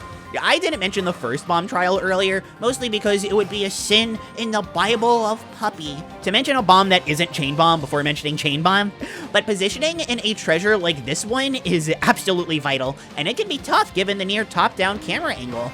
Everyone obviously did great, of course, in complimenting the runners. I'll sound like a broken record all day for all I care, but despite the pressure of being behind, really all of Western B did a fantastic job, but to stay relevant, Mr. Manguy did a fantastic job. For anyone curious, his Chain Bomb was also very good too. So what, do you think I'd be able to be handing out these compliments if it wasn't? Pfft, give me a break. That said, the end of the run is when things get the craziest. Boss quick kills with Frosty Ice, HSJs with Wild and Day-to-Day Hammer, of course the aforementioned Dragonfire skip. Homing Bomb has a really tough one early on that can get very intense due to the nature of homing bombs homing in. Buzzsaw Cutter has a super mind-screwy one that super rewards practice and knowledge of how it works, and it all comes together for one final treasure road. Well, I guess really none of these have to be in any order. Most people save the Morpho treasure road for last. That makes sense, it feels climactic, all that jazz. This one is tricky because, unlike most abilities, Morpho Sword has a lot of moves in its toolkit, and not to mention, this specific treasure road has you doing different tasks that take advantage of Morpho's kit. Fight bosses, move around quickly, do some teleports, let out these cool little guys, all that jazz. With that, another hour-long-ish run came to a close after that, and while everyone did great, Tank showed why they have the world record to begin with, and took a win for Japan C with a time of 1 hour, 7 minutes, 4 seconds. That's not even 10 seconds higher than the currently displayed world record, which is an insane run to pull out in a relay.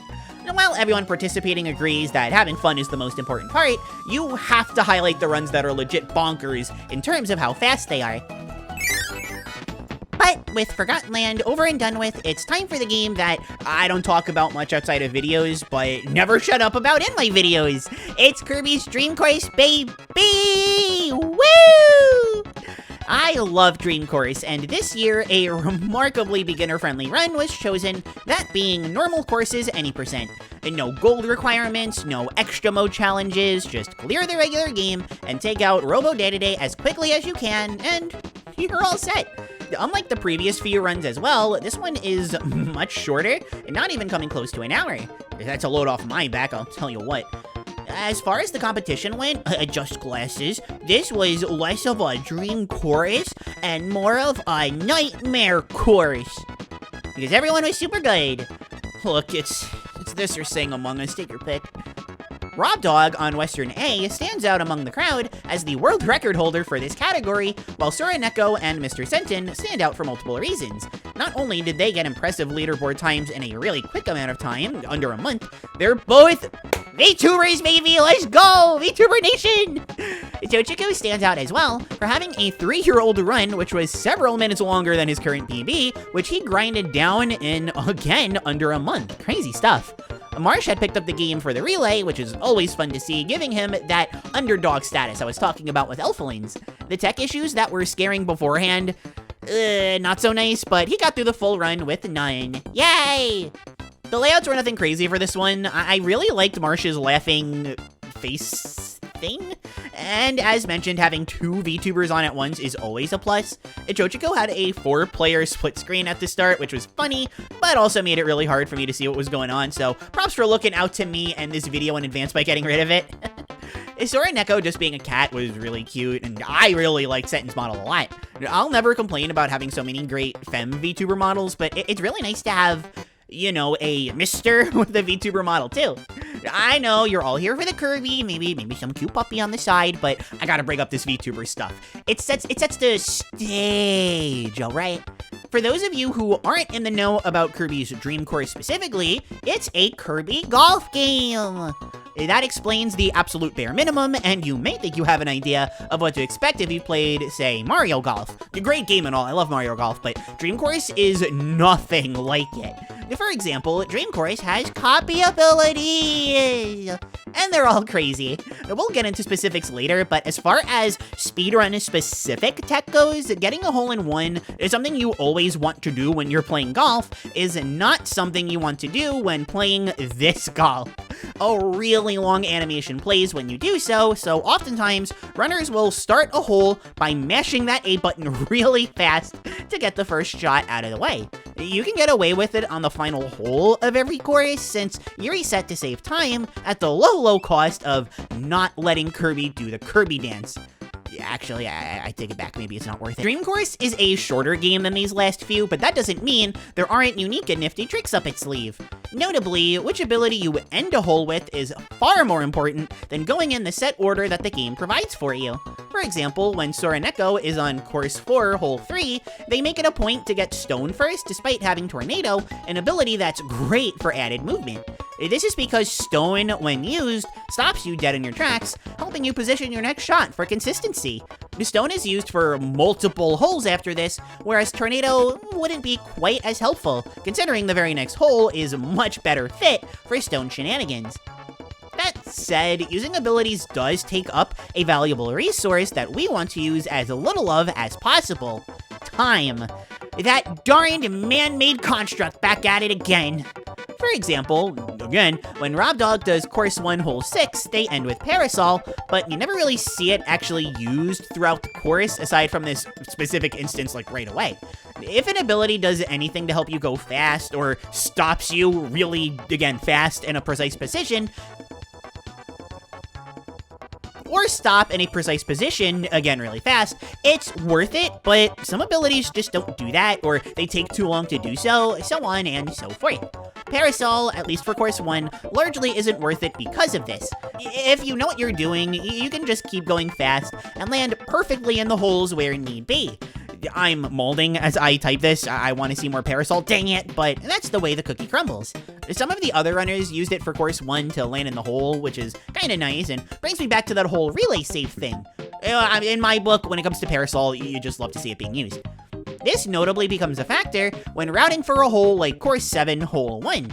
There are 5 enemies on this hole, and 4 of them give you abilities. There is a Spark enemy, a Parasol enemy, Stone, and... oh boy, UFO. UFO is absolutely broken in this game, still probably not as good as it is in Adventure, but whatever, you really want UFO whenever you can. Only problem, the UFO is at the start, and the enemies are at the end. Even in a situation like this, Stone winds up being invaluable for the exact same reason as mentioned earlier. As seen on Sentence 7-1, you can skip straight to the enemies after a UFO, and use Stone to position yourself perfectly for being able to shoot into UFO. I'm specifically using Sentence Stream because they also used Parasol here. What can I say? I'm just very biased. So how worth it is keeping UFO?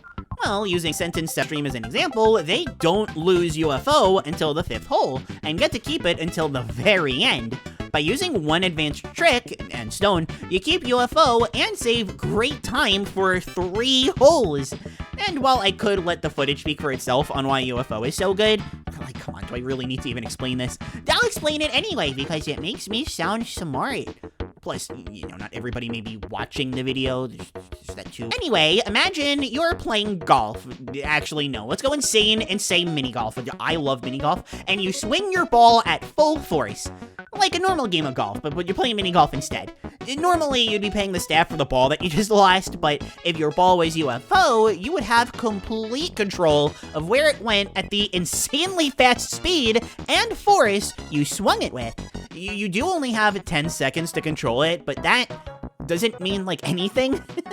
If you're spending more than 10 seconds with this ability, I think this is more of an emotional support issue than a Kirby thing. I don't know, have you tried seeing a therapist? Not everything is super complicated, thankfully. Some shots, like course 7, hole 7, you're very lucky when you reach this one, are very straightforward, and not even requiring ability use. Having Needle, like Marsh did, is a nice backup, at least if things go sour, but I'd actually say the straightforward holes are more common than the overtly complicated ones. It's the advanced tech that makes many parts of the game easier, as showcased with the earlier insanity of UFO. This being a speedrun though, you already know for using certain abilities in ways they were never intended. For example, in course 6, hole 5, Spark is used to gain some speed. If you know Dream Course, you know that the only attribute that Spark is supposed to have is that it kills mini-boss obstacles like Wispy and Kracko. And that said, due to some funky speed shenanigans involving, I'll be honest, I don't really know what, the results speak for themselves here. Chochiki unfortunately built up too much speed, despite not building it up for 12 hours, and flung off board. This is one of the way more advanced strats, and may not quite be relay safe, but thankfully they bounced back from it really quick. There are a few really good abilities that I haven't spotlighted yet, though. I guess you could call this next bit a copy ability spotlight. Notably, Wheel and Burning are very good, although Wheel comes with the downside of having very little control. You can obviously control when you start it, but it just goes in a straight line wherever you're facing after that and doesn't stop until it hits a wall.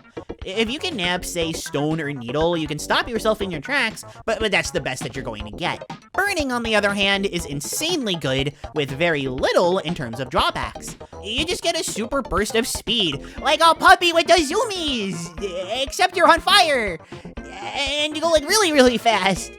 It doesn't quite see as much use as you would want from it, just due to the fact that Burning's not around very much, but whenever it is around, it's bound to save you some good time. Of course, hole 7-1 says everything that I could say about Burning without saying a single word, truly the universal language. The Dream Course run comes to a close with a satisfying and consistent final hole that uses several of the best abilities for movement. Do a little bounce over Wispy, burning into the enemies ahead, use Stone to land on this wheel faster, use Wheel to get some epic zoomies, bounce off this wall and use Burning into a UFO to nab some insanely quick kills, and finally use High Jump to get over Wispy one final time. Or just use UFO to get around and take your pick. This is what, I imagine, you would expect the Dream Course speedrun to look like. Less craziness and wild skips, more intended insanity with the abilities, so it's kinda nice to end it this way. The one downside to the Dream Course speedrun is that, no, this is not actually how it ends. The final boss is notably very anticlimactic. The runners just use jump shots into the corner to get some extra damage on the Robo Dedede. There is no danger of losing, no risk, just keep doing this over and over. Oh well, at least the music is a bop, as always.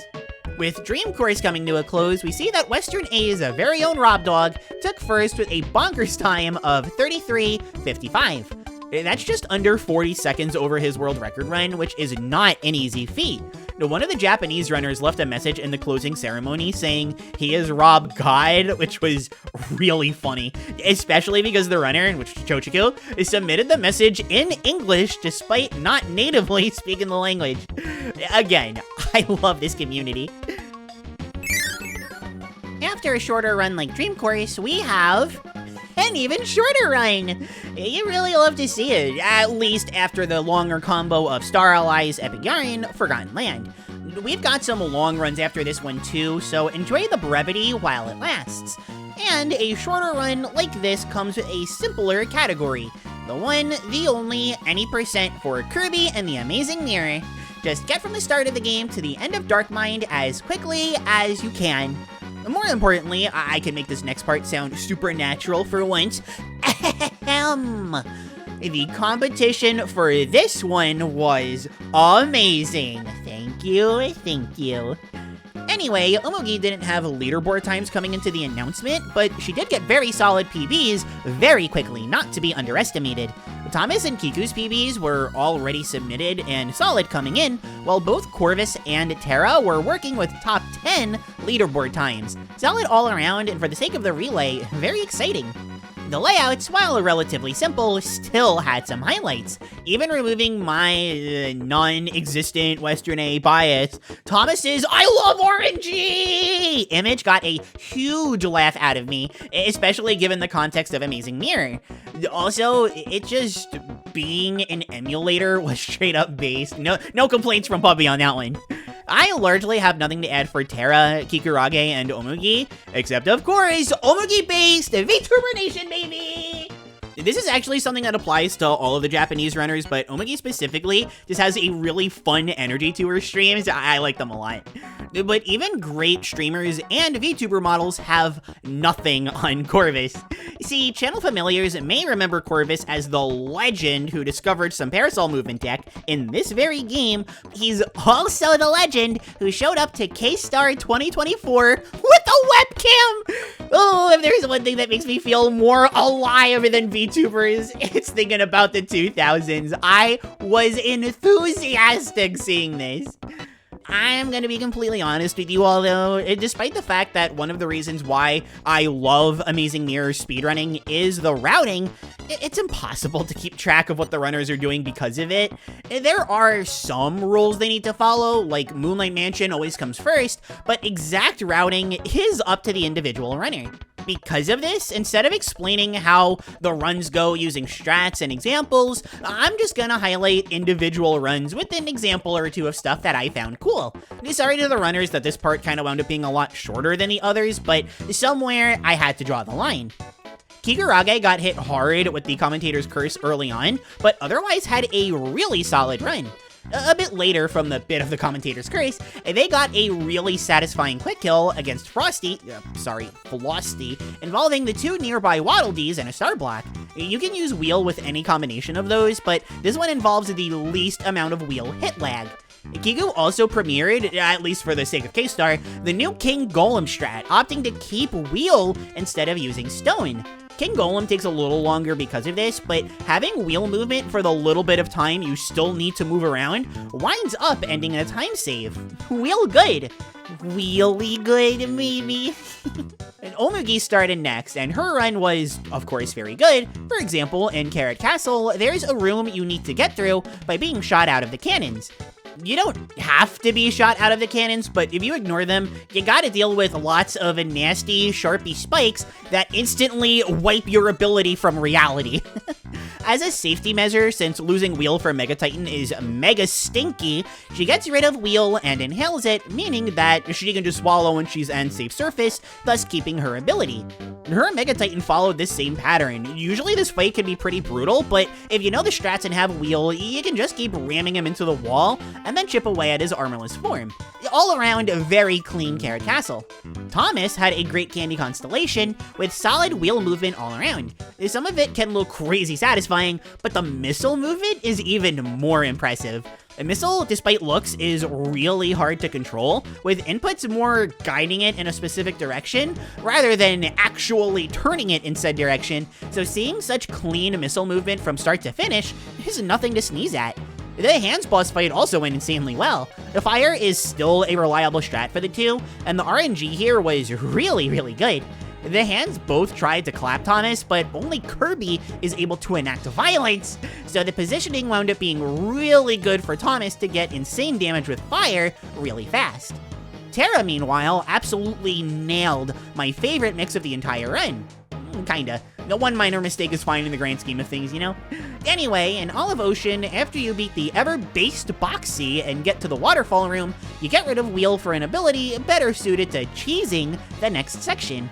The current world record actually uses fire for this, since there's a weird bug that lets you move through a Shotzo damage list to save time, but the safe strat, not to mention the easier one, is to use UFO. You get it by conserving a float into this waterfall, air puffing into the closer Foley, then inhaling both and, well, getting UFO. Both UFO and fire save a lot of time, helped by the fact that they're even next to each other in the UFO wheel. Terra also got a really cool time save against Gobbler, this big shark here, by attacking with a star bullet once they noticed they couldn't get the one cycle quick kill. Really clever. I would have never thought of that, and when I saw this, I was like, duh, why have I never thought of that? Corvus had a really good Cabbage Cavern overall. It's a short area, so there's inherently less to say, but even with a Molly that tried to be bad, Corvus didn't make any mistakes. The funniest part is doing jumps in this little stretch here with the really low ceiling genuinely makes Kirby like they're moving at crazy high speeds, which, I mean, they kind of are, but whatever. The positioning for the Bonkers fight here was also really good. You normally have to wait a little bit longer for Bonkers to move out of the way, but Corvus got the very edge and was able to get a slightly quicker kill than average. He also took Hammer instead of Throw against Molly, an absolute godsend for that fight, but I'll be therapying my anger out on Molly later. For Corvus, great showing, webcam-based, thank you for the parasol tap. Before wrapping up, if there is something I want to talk about regarding all of the runners, it's the RNG. Amazing Mirror involves a lot of luck in many different places, primarily with bosses. Terra's meme at the beginning, Art of Amazing Rhapsody, actually had all of the heavy RNG bosses present. Dark Meta Knight, Molly, Wiz, and Darkmind. The rest of the game, while impacted by RNG elements, is largely okay, even if you get bad RNG. It's nothing that bad, just a couple of cycle skip related stuff. Annoying, for sure. Terrible for the sake of a relay? Honestly, no. Unless you don't like being annoyed, in which case, yeah, pretty terrible. Dark Meta Knight and Wiz are simple enough to explain. Wiz's movement is just so erratic and crazy, not to mention literally instant, so trying to avoid taking damage and getting ideal movement cycles is... forget relay safe, it isn't even relay viable. The Dark Meta Knight, meanwhile, is supposed to have a pattern when you fight him in Radish Ruins to where, if you can consistently slide into him with Sword, it triggers him to jump up and dive down over and over. This just sometimes doesn't work, so you gotta just deal with it. Oops. Molly is also easy to explain, but at least for me, is 10 million, trillion, billion, quintillion, zillion, popillion times more annoying. It's literally just that where and when he spawns is different depending on his mood. That's it! The problem here is that he really loves not spawning sometimes, and back when I ran this game, the agreed upon method of quick killing him was by using Throw, which required him to throw an item, which required him to spawn, and guess what? All of that is luck-based! Hammer seems to be the new meta, and based on how nobody opted to use Throw in this relay, I'm pretty sure that Molly's worst days are behind us, but as somebody who braved those fields, Darkmind though, that one's never going away. Why, yes, I love just watching the final boss of a game stand there when doing literally anything can net you an instant kill. I love fighting the exact same fight 4 times, only to have to nail a mix on the final phase, before the final phase, which is technically before the final phase. This game's weird. I love the third fight having a microscopic chance for a 10-second time save, depending on if you can get fire or ice when you spit the star bullet at him. That last one isn't even really viable, so I mean, like, whatever. Once you get UFO from the mix, the rest of Darkmind is pitifully easy too. It's so bizarrely luck dependent until it isn't. Real shame. With the Darkmind lottery done and over, Amazing Mirror ends with a win from Japan A's Terra, rocking a solid 27:48 time. Given the nature of Amazing Mirror, you wouldn't expect a time this close to the world record, so major props to Terra for pulling out such an impressive time. And this is with using Parasol for Wiz. Hammer isn't needed to do well in Amazing Mirror. Respect Parasol more. Up next in the lineup was Kirby Fighters 2, and out of all the games, I saw this one coming the least. And nothing wrong with that, I love having random picks in here that you would never expect, but unlike Superstar Stacker or Tilt and Tumble, there's been no recent hubbub about it. It was just chosen to be in there, and that's awesome. And unlike most runs, there's a bit to be said about the category, story mode any %. What that means is that, unlike a traditional run that includes Chapter 5, this only goes up to the final hit on Day-to-Day and Meta Knight in Chapter 4. Basically, the fake credits. Spoilers. Unfortunately, this is a mixed bag. Yeah, it's great for speed, and they do still act kinda gay, but they don't hold hands like in the true ending while longfully staring into each other's eyes. It's, to me, worth not having to deal with Chapter 5. Very unfortunate nonetheless. The competition, as always, was nothing to sneeze at. None of the runners are on the leaderboard, but everyone involved learned this game fast, to the point where all of us had PBs within 5 to 10 minutes of the world record. That's nothing to sneeze at, and on top of that, this wound up being the VTuber game.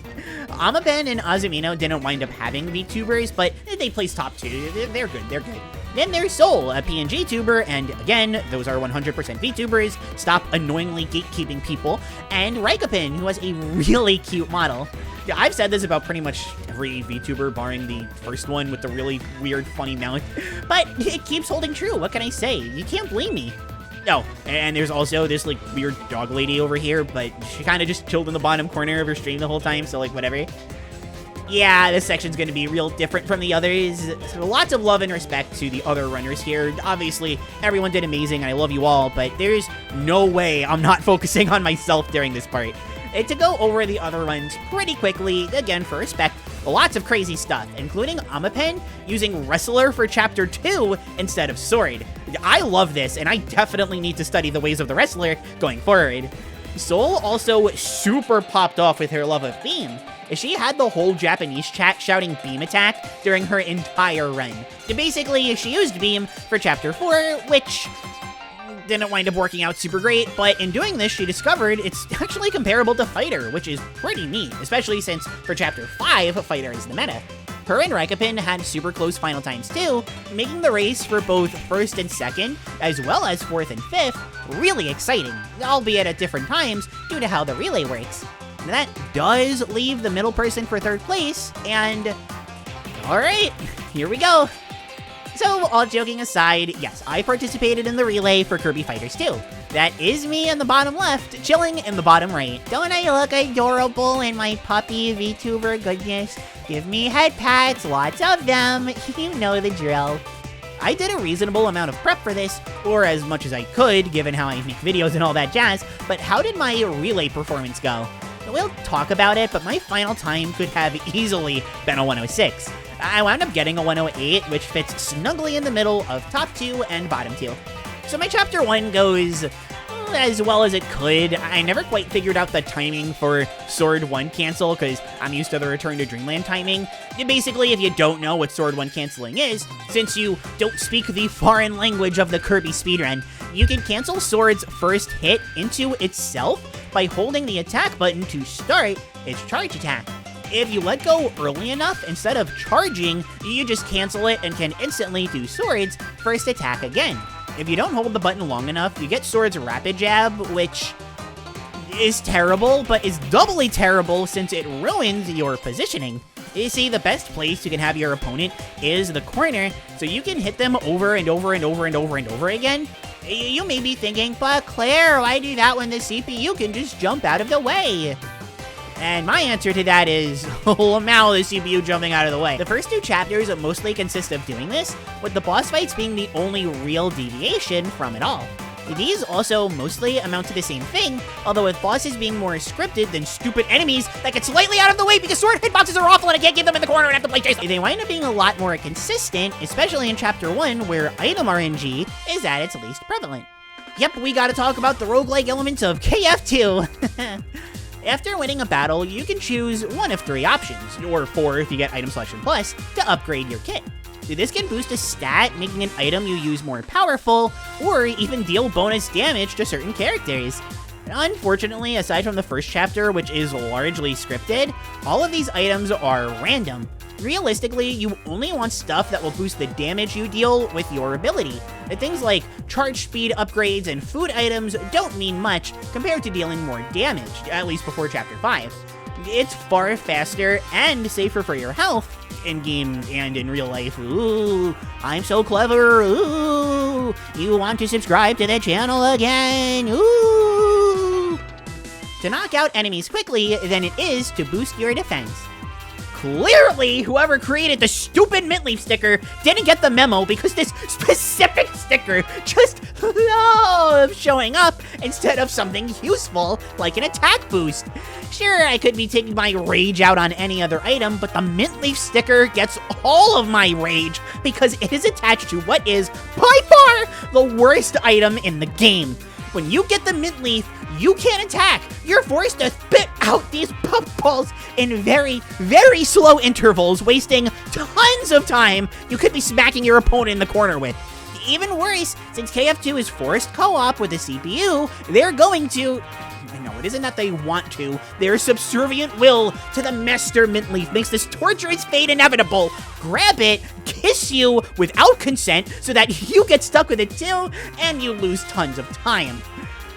And this is where my layout comes in, because why would I go along with what everybody else is doing? Instead of having a traditionally goofy layout, I stuck with the game plus my VTuber model. I love my model, it's super cute, so for sure I wanted that to stay. After every battle, I would survey the stat boosters I got, and depending on what I got, I would show a pre-made meme on my screen. For example, if I got an attack booster, I'd show the attack up sticker spotted image. If I saw a stupid mint leaf, I'd put mint leaf sticker spotted, so on and so forth. There's a lot more I really need to explain about these because those are the only two that are like mildly self-explanatory. For example, did you know that it's literally impossible to use Parasol in this run? You unlock it during Chapter 4, but once a chapter is started, the only way to change your ability is to reset your progress and pick that ability.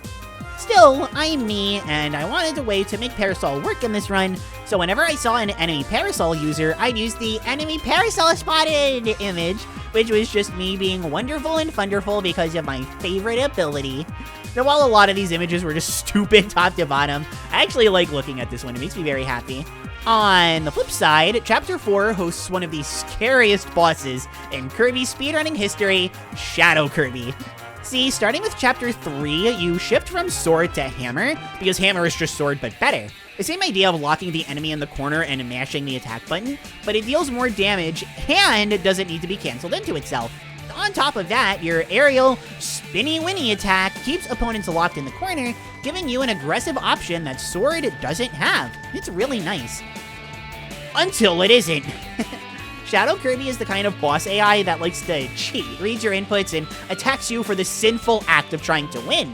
Which is what enemies are supposed to do, I guess. Shadow Kirby is just really good at it. This isn't so bad when you're using a combat ability with longer range, like, you know, Fighter, but Hammer? It's an absolute nightmare, one that wound up costing me some time compared to my PB. Now, I wouldn't change anything about how I fought Shadow Kirby, that time loss was an inevitability, but I did set up the Shadow Kirby enemy spotted image because, oh wow, this fight is scary. To talk about the actual run itself, Chapter 1, again, went fine, but my swordplay was super off in Chapter 2. And by super off, I mean it took me 6 fights for me to get a single attack boost. Oh, don't get me wrong, I got 3 mint leaf stickers, no problem, but the actual boosts I needed, nowhere to be found, leaving me with a horrendous duo blade battle and a huge struggle against regular enemies. Now, towards the end, these boosts came pretty steadily, but it was too little too late. I was already an estimated minute 10 seconds above my PB. I need to play out of my mind in Chapter 3 to catch up and maybe, just maybe, try to score that 106. And what do you know? I was playing out of my mind. My attack boosts were more than serviceable. The Twin Woods mini-boss went super duper well, and sure, I was taking damage, but health isn't that important in Chapter 3, especially compared to Chapter 4. There's no Shadow Kirby, enemies don't really pose too much of a threat, and you don't need that much health for day-to-day and Meta Knight. There's some necessary brute forcing, but it's not that much of a problem. Once I'm at the boss fight itself, my Chapter 3 would have easily PB'd, maybe even be comparable to what like the top runners of the relay, Pomu and Asumino, were pulling off. And there is me dying in the fight before the boss because of a misinput at the start, cucking me over. The buddy also wasn't helping, nor was the ice block giving them the crackler item while I was at lower health. Not to mention, they got the pom-poms to give them an attack boost. Not to mention, the exact thing that I needed was just too far away for me to get. I went from getting an insane PB that could have saved my run to being even slower compared to my Chapter 2. The worst part, though, really wasn't by all that much. Unless I had an awful Chapter 4, I could have still PB'd like crazy. With a good enough Chapter 4, I feel like I maybe could have even taken second. I don't know, in my head, I'm thinking there's a shot that I could have gotten first too, but with the Chapter 4 I got, it's kind of hard for me to say if being demotivated impacted anything. The Chapter 4 itself was pretty good, and not Chapter 3 good, but I got enough attack boosts early on. Some extra damaging stickers for not Kirby characters, less mint leaf stickers than previous chapters, thank goodness, but the ultimate obstacle wound up being that Shadow Kirby fight. It took me about a minute, whereas in my PB, it didn't even take me 30 seconds. Now, granted, a minute-long Shadow Kirby fight is not something I'm going to complain about, and it did help me bring my Armor Waddle Dee army to second place for the relay if we include baton passes, so, I mean, hey, that's good. Two more things to detail before moving on to the final results. First of all, I had an image, or meme, whatever, set up that in literally every single one of my practice runs was a huge issue. Remember how I mentioned the buddy loved to kiss me to share that mint leaf? Well, this is Kirby, so that happens with healing items too.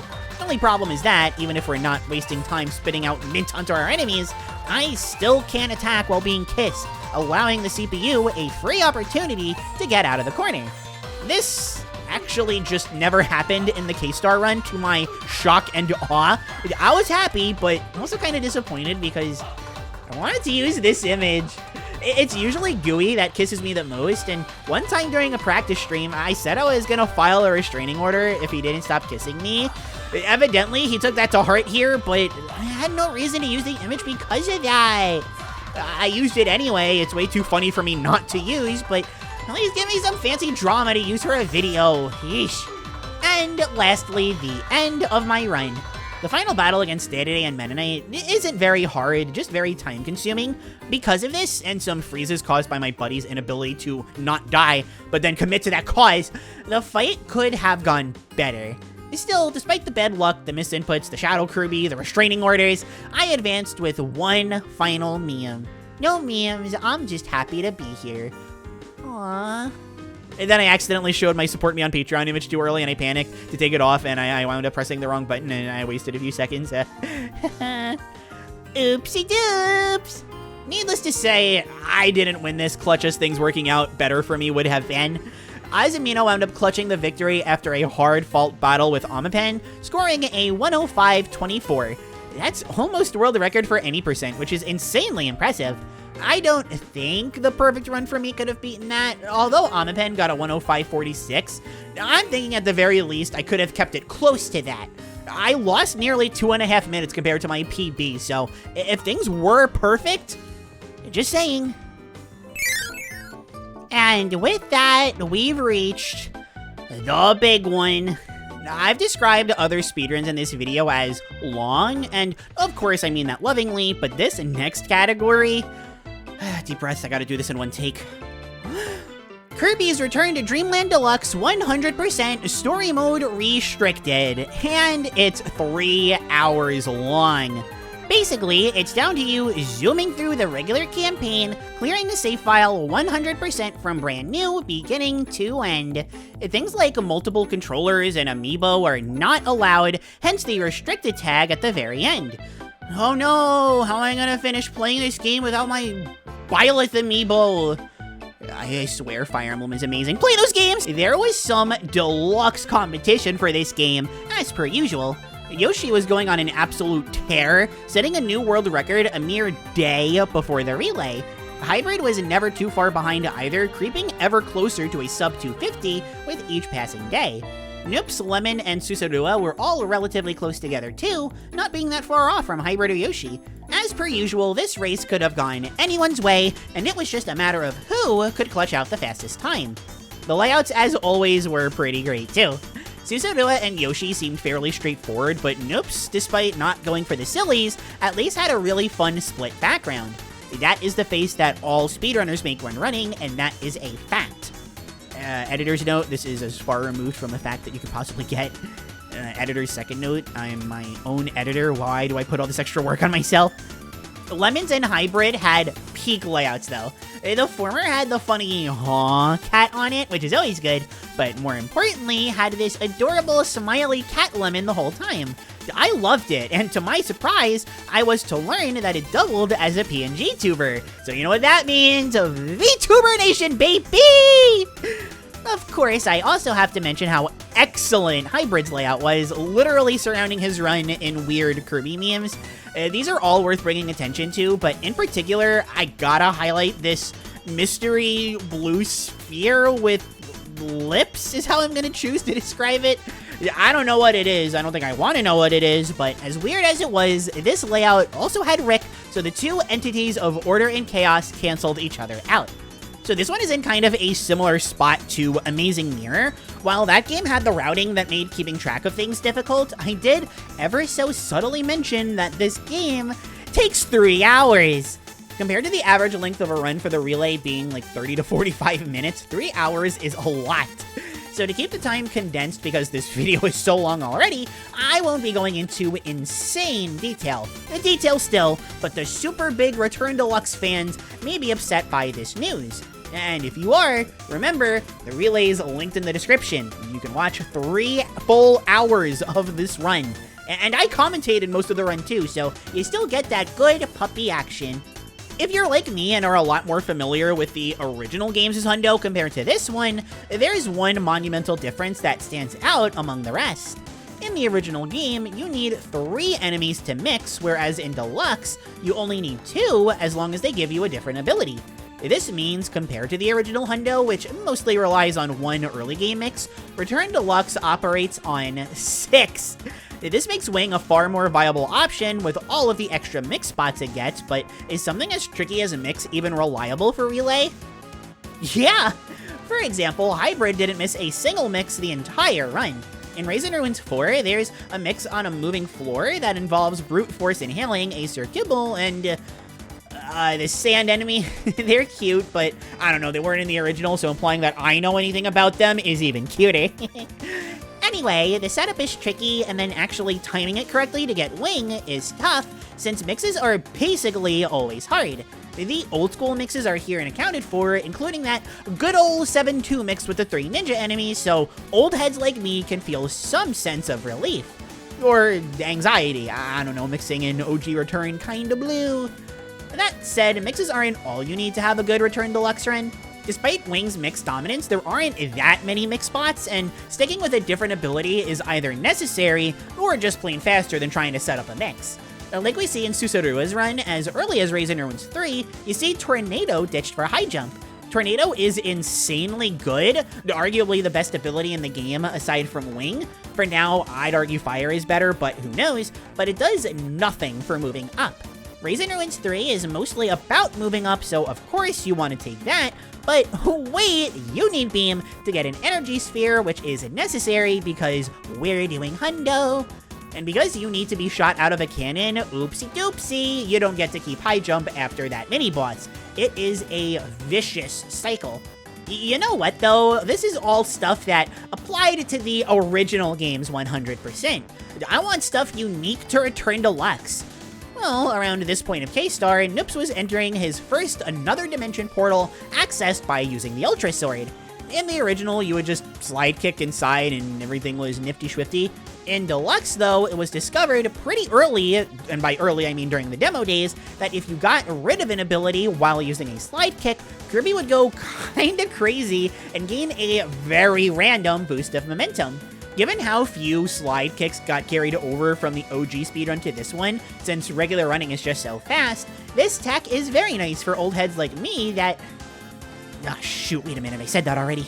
Speaking of Noops though, skipping ahead, a lot. Obviously, everybody did a great job, and managing to hundo a game this recent in such a short time is a feat, but despite the many bizarre deaths of the event, Noops had the wildest one in Dangerous Dinner 2.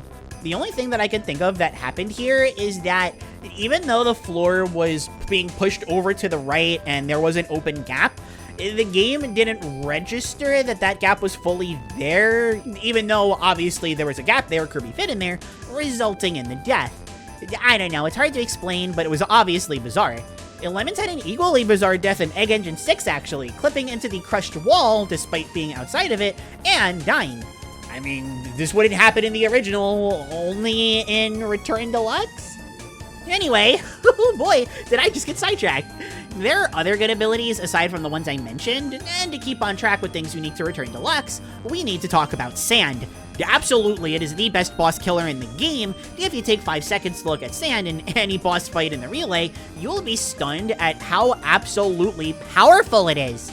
Even a fully powered head pet puppy like me wouldn't stand a chance.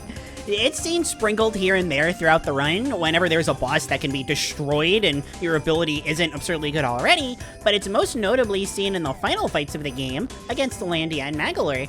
The Sand's attack, where it leaps into the air, can be combined with its upward sand tornado attack thingy and...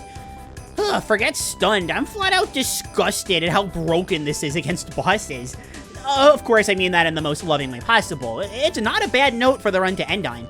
That said, of all the good abilities, the one nearest and dearest to me, of course, is Parasol. This is another one that you could easily argue is the best aside from Wing for a few reasons. Mostly, it just so happens to be in the perfect spots when you need it to be, but also because it's the only ability in the game that gives you a mobility boost underwater. You can opt for Spear for an easier Onion Ocean 4 like Susadua and Noops, who had to since he lost Parasol earlier in the level. I'm crying in the glove right now. Or use Parasol for the final energy sphere to save time because Parasol's hitboxes are all absurd. Lemon, Hybrid, and Yoshi all did this, which even saves time against Fatty Puffer since you use Parasol in that fight anyway.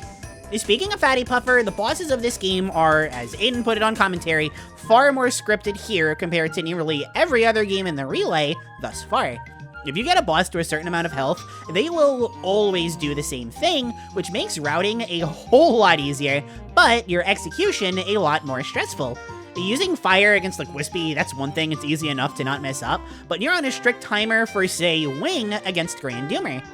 Speaking of Grand Doomer, I have no other segues other than speaking of, sorry! There is actually a weird RNG quirk to the fight, but only for the Ultra Sword bit. When Grand Doomer drops a bunch of enemies in between the period of time you can hit him, there is a very small window where you can actually damage him before he teleports into the background, but the amount of times he teleports before vanishing into the background is RNG. Most of the time, it's anywhere between 4 to 7 times. Because it's so RNG, it's not even really worth going for, but a few runners tried it because... why not? Might not be relay safe, but it sure looks cool. And if it looks cool, that's relay safe enough, right? The Hybrid even wound up getting it every single time, so congrats to him for that. Most of the other abilities that see use are pretty fringe. Stuff like Cutter is used for puzzles and Sphere Doomers now and then, and Ninja was heavily nerfed, but it still makes disgustingly easy work of Sphere Doomers, and backup strats still exist as a runner's best friend. And you can use Bomb in 5-2 for an easier, more consistent Moundo, or if you miss up the 7-2 Wing mix or don't think that it's worth risking, you can opt for Fighter instead. And while that last one was a case in the original, Lemons messed up the 7-2 mix but made an incredible recovery in 7-3 using that very same Knuckle Joe that would have given you Fighter, and the enemy that gives you Mecha. Sorry, my brain is actually the SSD of a Wii. Anything that came out after 2012, a complete mystery to me. This truly was a gauntlet, a test of endurance, but all of the runners did wonderfully. Still, if we had to narrow down a winner, Yoshi was only off of his PB or world record by about 20 seconds, nabbing a seriously good time of 2:47.28. That's closer to 2:45 than 3 hours, a seriously impressive feat.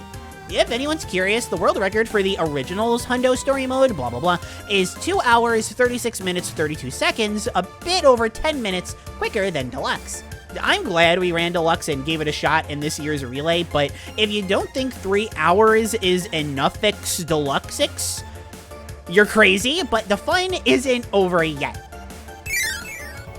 If one category for Return Deluxe wasn't enough, we also held a Magolor Epilogue this year. This was an exciting one for so many reasons, but for the most obvious on the outset, this is the first game of K-Star where you don't play as Kirby. Technically, there are some bits in Kirby 64, but they don't count. Start to end, you play as Magolor, and our goal was to get from beginning to end as Magolor. Thankfully, the baton passing prevented us from having to see the gem apples in the end credits, so my own personal sanity was saved. Yay! The competition for this one was very... Epilogue? I don't know, it was a tough competition, okay? Cog, who is the current world record holder for the mode, hadn't practiced once as of April 1st.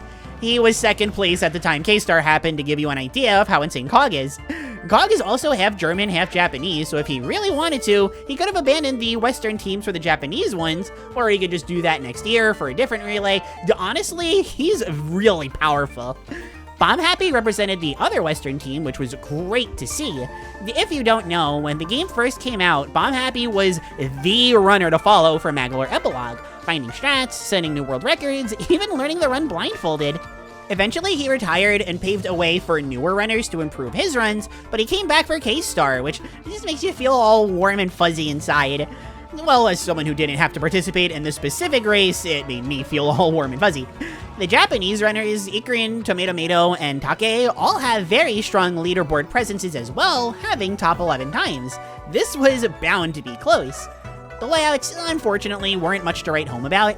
Everyone seemed to go for something rather standard, except for Tomato, who is a VTuber. Let's go! VTuber Nation, baby! Seriously, there were so many VTubers this year. It was awesome. I loved it. I also liked this little pic that Bomb Happy had of images that precede fortunate events with fortunate in all caps. I'm not so sure what's fortunate about this picture, but as long as people are happy, I'm happy.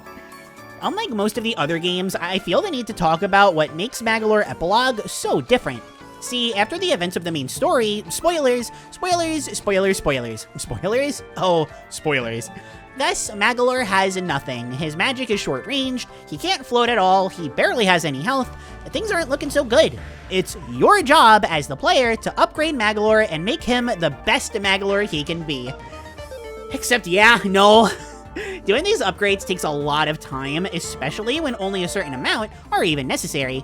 Most of the buffs need to be put into Magolor's Surge, your dash attack, which you don't even start with. It's unlocked starting in Chapter 2. In Chapter 1, you can get away with some very small upgrades to your attacks, maybe your health if you want a really reliable electric-y duder, yes, that's his name, but it's hardly necessary. You then get the overpowered dash attack, do some upgrades to make it even more OP, and you're all set. But until you're done with World 1, what is a pup to do? Or really anybody. Despite Magolor's overall weakness, he still has some tricks up his sleeve. Notably, his magic shot that fires upward actually launches out 2 magic orbs instead of 1, allowing it to deal more damage and give you a higher combo. This does require that you get closer to the enemies, but the results really speak for themselves. Right off the bat, Take had some good movement and combat that gets through the first few levels really fast. 1-3 in particular is really hard, it being an auto-scroller requiring you to avoid combat and grab any magic spheres that don't waste time along the way. Looking at the Electric-y Duder fight, because anybody related to the merciful Mr. Duder is worth talking about, you get to see the full effects of the upgrade system. Prior to the fight, you upgrade the upwards magic shot and your float. The latter doesn't really matter for the fight, but the magic shot allows you to reliably get through Duder with nothing else. Even for the sake of the relay, you don't need the health upgrade. Looking at Ikrin's run, there was no health upgrade needed, and the fight was still very clean. Phase 2 in particular is pure insanity, being able to just sit in a corner for most of it and get your combo to nearly 100. At this point in the relay, Cog was up for his run of Epilogue, and right off the bat, we see something that was only allowed for Magolor mode, multiplayer! None of the other runners really took advantage of the small time saves granted by multiplayer, but Cog was able to implement some really cool stuff. Even right off the bat, in the intro level, the multiplayer strats go hard. Piggybacking on player 2 so you can jump off for earlier ladder access, have one Magolor attack the enemy gauntlet on the left and another one on the right. You have both attack the big enemy so that it goes down faster, with one Magolor grabbing the apple that pops up sooner. They're all things you look at and think, huh, why did I never think of that? Multiplayer strats are insanely cool, these are no exception, and while I wouldn't want every game in the Relay to be multiplayer, even a basic showing like this proves we need more of it. When you get to World 2, the run completely changes. No longer is it the floating game, it's the Magolor Surge game. As far as dash attacks go, this is easily one of the best in the series. Even at an early level, it just plays the entire game for you. It does a lot of hits for your combo, it's invincible, you can cancel it into a float for some added momentum, same with bombs, it does your taxes, it really has it all. This is the bulk of what makes up the run, but since we only upgrade float a tiny bit, you can't get too reckless with it either. One wrong move and Magolor dies! So realistically, our runners want to make all the mistakes in the world, right? Right? I swear Magolor is one of my favorite Kirby characters. This is just what he does to people. But did you know that Magolor Surge does even more than all of that? What else could it possibly do? Well, theorize with me. What if we had a dash attack, adjusts glasses, with great movement, momentum canceling, tax filing, and boss killing? Yep, Magolor Surge is critical for some quick boss kills, including an extremely vital one against Fiery Puffer. Using Tomato's quick kill as an example, you do phase 1 as you do phase 1, but once phase 2 starts, if you aren't super quick, you need to watch the movie. The movie being this puffer going into the background for 3 full cycles of rolling while being invincible for the whole thing. It's like Pyribbit, except it's shorter, less annoying, and skippable. So basically, not Pyribbit. To explain how the quick kill works, if you have a boom saved, you use it after planting some bombs. The beam fires, the bombs explode, you plant some more, then fit in some Magolor Surges at the very end for that quick bit of damage, and boom, cutscene skip in a mode with no cutscenes. Incredible. World 3 isn't quite as exciting, you don't unlock anything crazy, and not too many of the new gimmicks are introduced to shake things up. Bomb Happy got this funny looking freeze frame at the end of 3-1, which really opened my eyes to the Magolor equivalent of Kirby pogging in the main mode, but that's all I've got until World 4. World 4, granted, is a bit more complex. And not because of anything new that gets introduced, and nothing mind-bending happens there, but the levels get more challenging as a result of, you know, getting further in the game. That kind of stuff happens in games, right? 4-2, for example, has an auto-scroller with enemies to beat and cannon fire to avoid.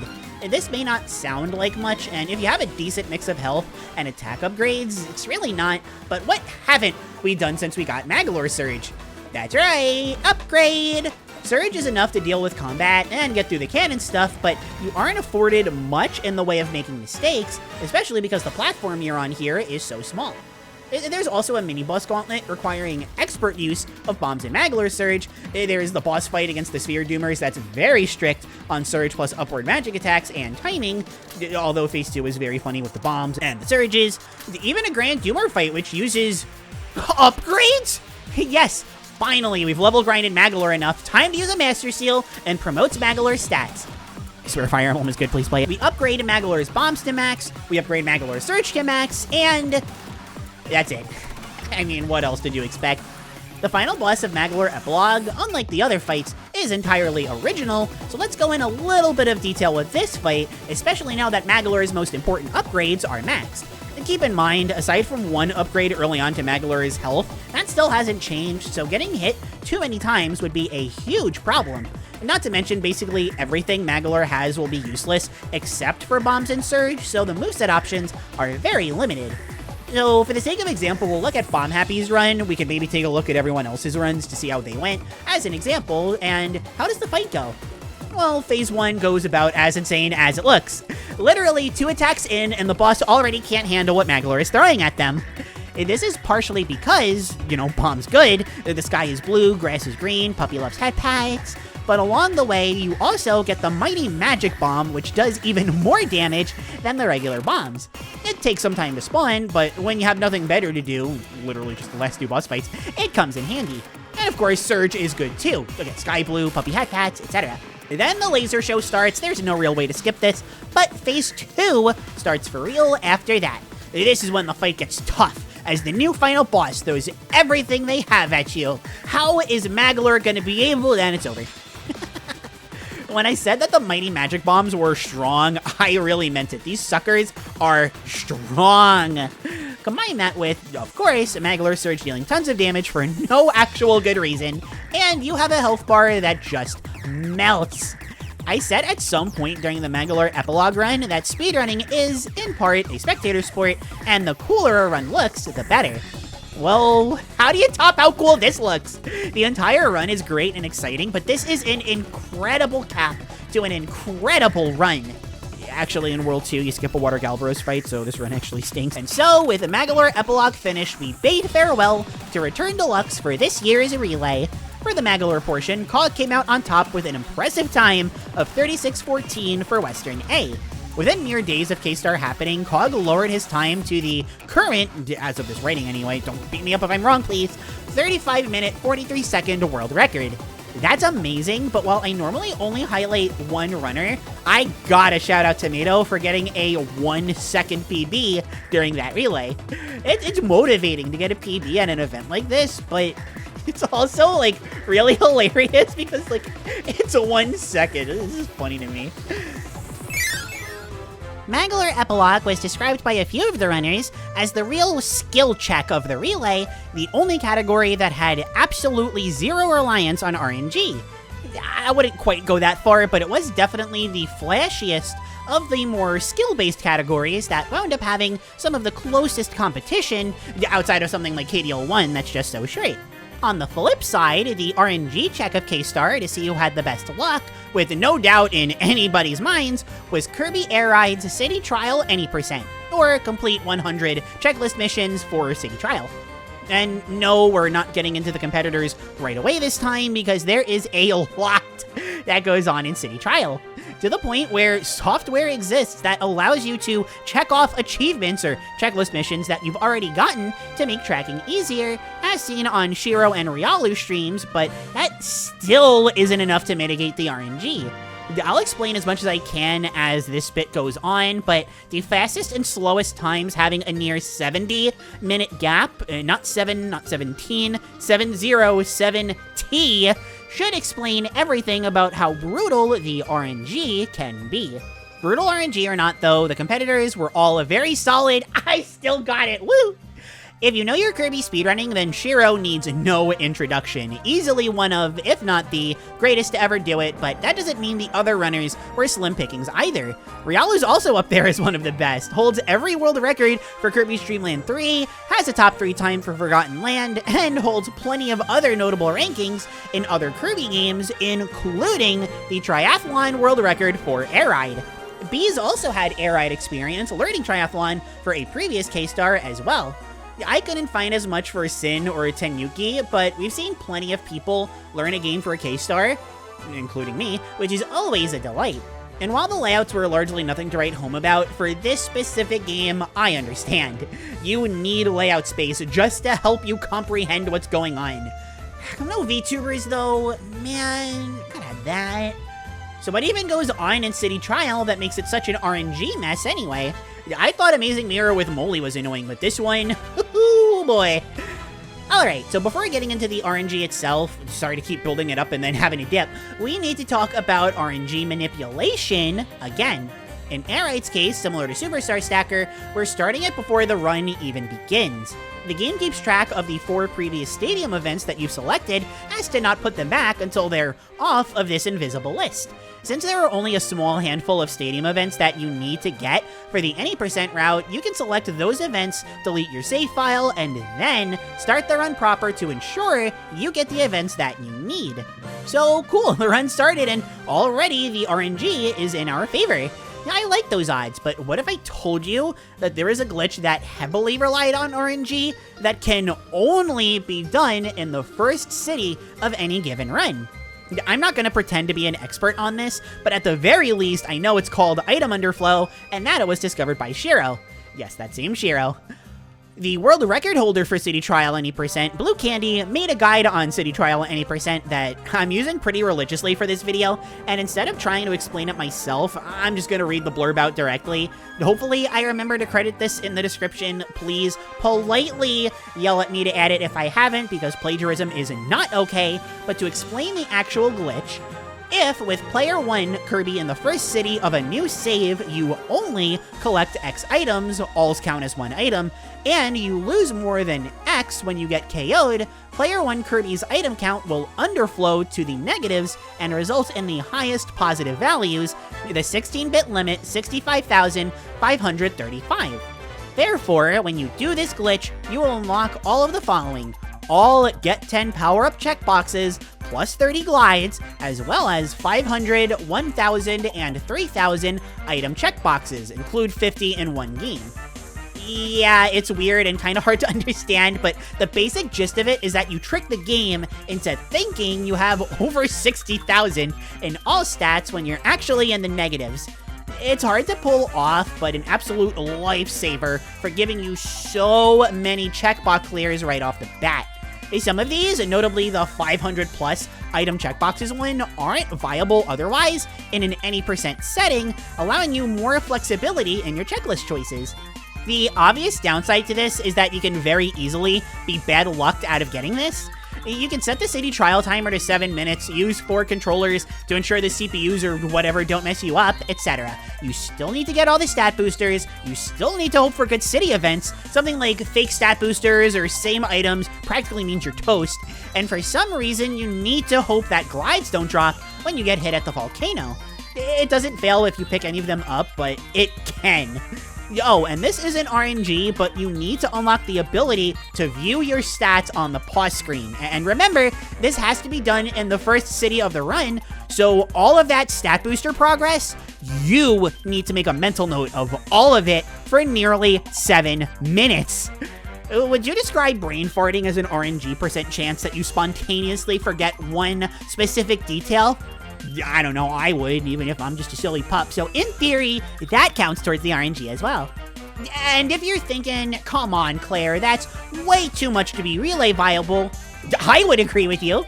But Shiro and Bees both got it first try and cleared 20 checklist missions in one city without even doing a stadium event. Rialo got it 4th try, and while it tragically cost about 17 minutes, they got 22 checklist missions cleared, again without stadium events. And none of the other runners went for it, but the RNG did have their favorites, preferring certain runners over others. Let's just say that one of the runners has a PB of 1:20, and the RNG stole 40 minutes off of that. I won't say who it is, that would be mean, but I really feel for them. As far as describing how specific runs went, it's so hard because of the nature of City Trial. It isn't like Amazing Mirror where routes vary, but the runners at least choose their routes. They vary here because that's the nature of the game. The only clear advantage were Shiro and Bees due to getting underflow on their first try. Otherwise, it was a matter of who could clear the missions fastest with what they were given. Thanks to Rialu's stream, and Shiro's if you know more Japanese than English, we know which missions are ideal to go for. Some, like Eat 3 hot dogs, will just kind of happen. You do so many cities anyway, it'll be fine. It'll work out, trust me. Me, the one who's never ran City Trial Any Percent before. But other missions, like the Dynablade ones, those being deal damage to Dynablade and let Dynablade step on you, are entirely dependent on if Dynablade even shows up. Some of these you can ignore because of underflow, but if you have the opportunity to get something, go for it no matter what. It's better to play it safe than to regret it later, especially in a race. This winds up being the most notable with the vehicle destruction missions, although there's some leeway here. That said, I've got no idea what that leeway is, so oopsie! So with a lot of the city-specific stuff out of the way, why is it so important to get specific stadium events? This one's actually pretty easy to explain. You only start with 3 of them, and you want to make sure you unlock the fastest and most rewarding ones ASAP, those being one of Air Glider or High Jump, as well as Kirby Melee 1.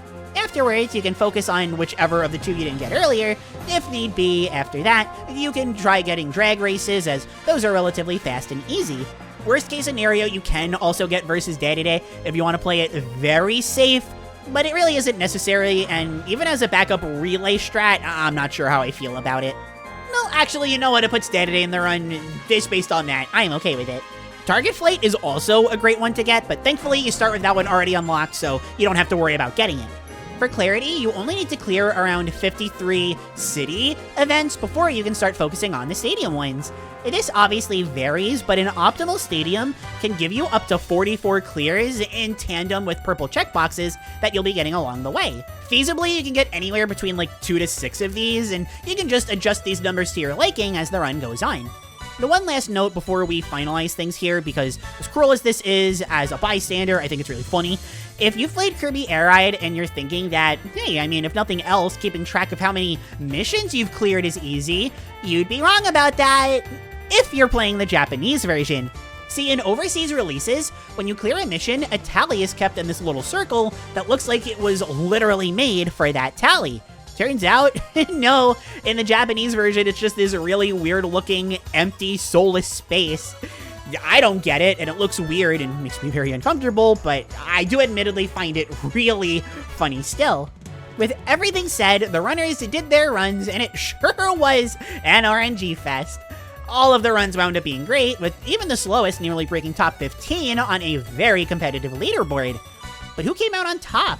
It could have been anybody, but Japan Ace Shiro won the day with a 52-15. And you know what's crazy?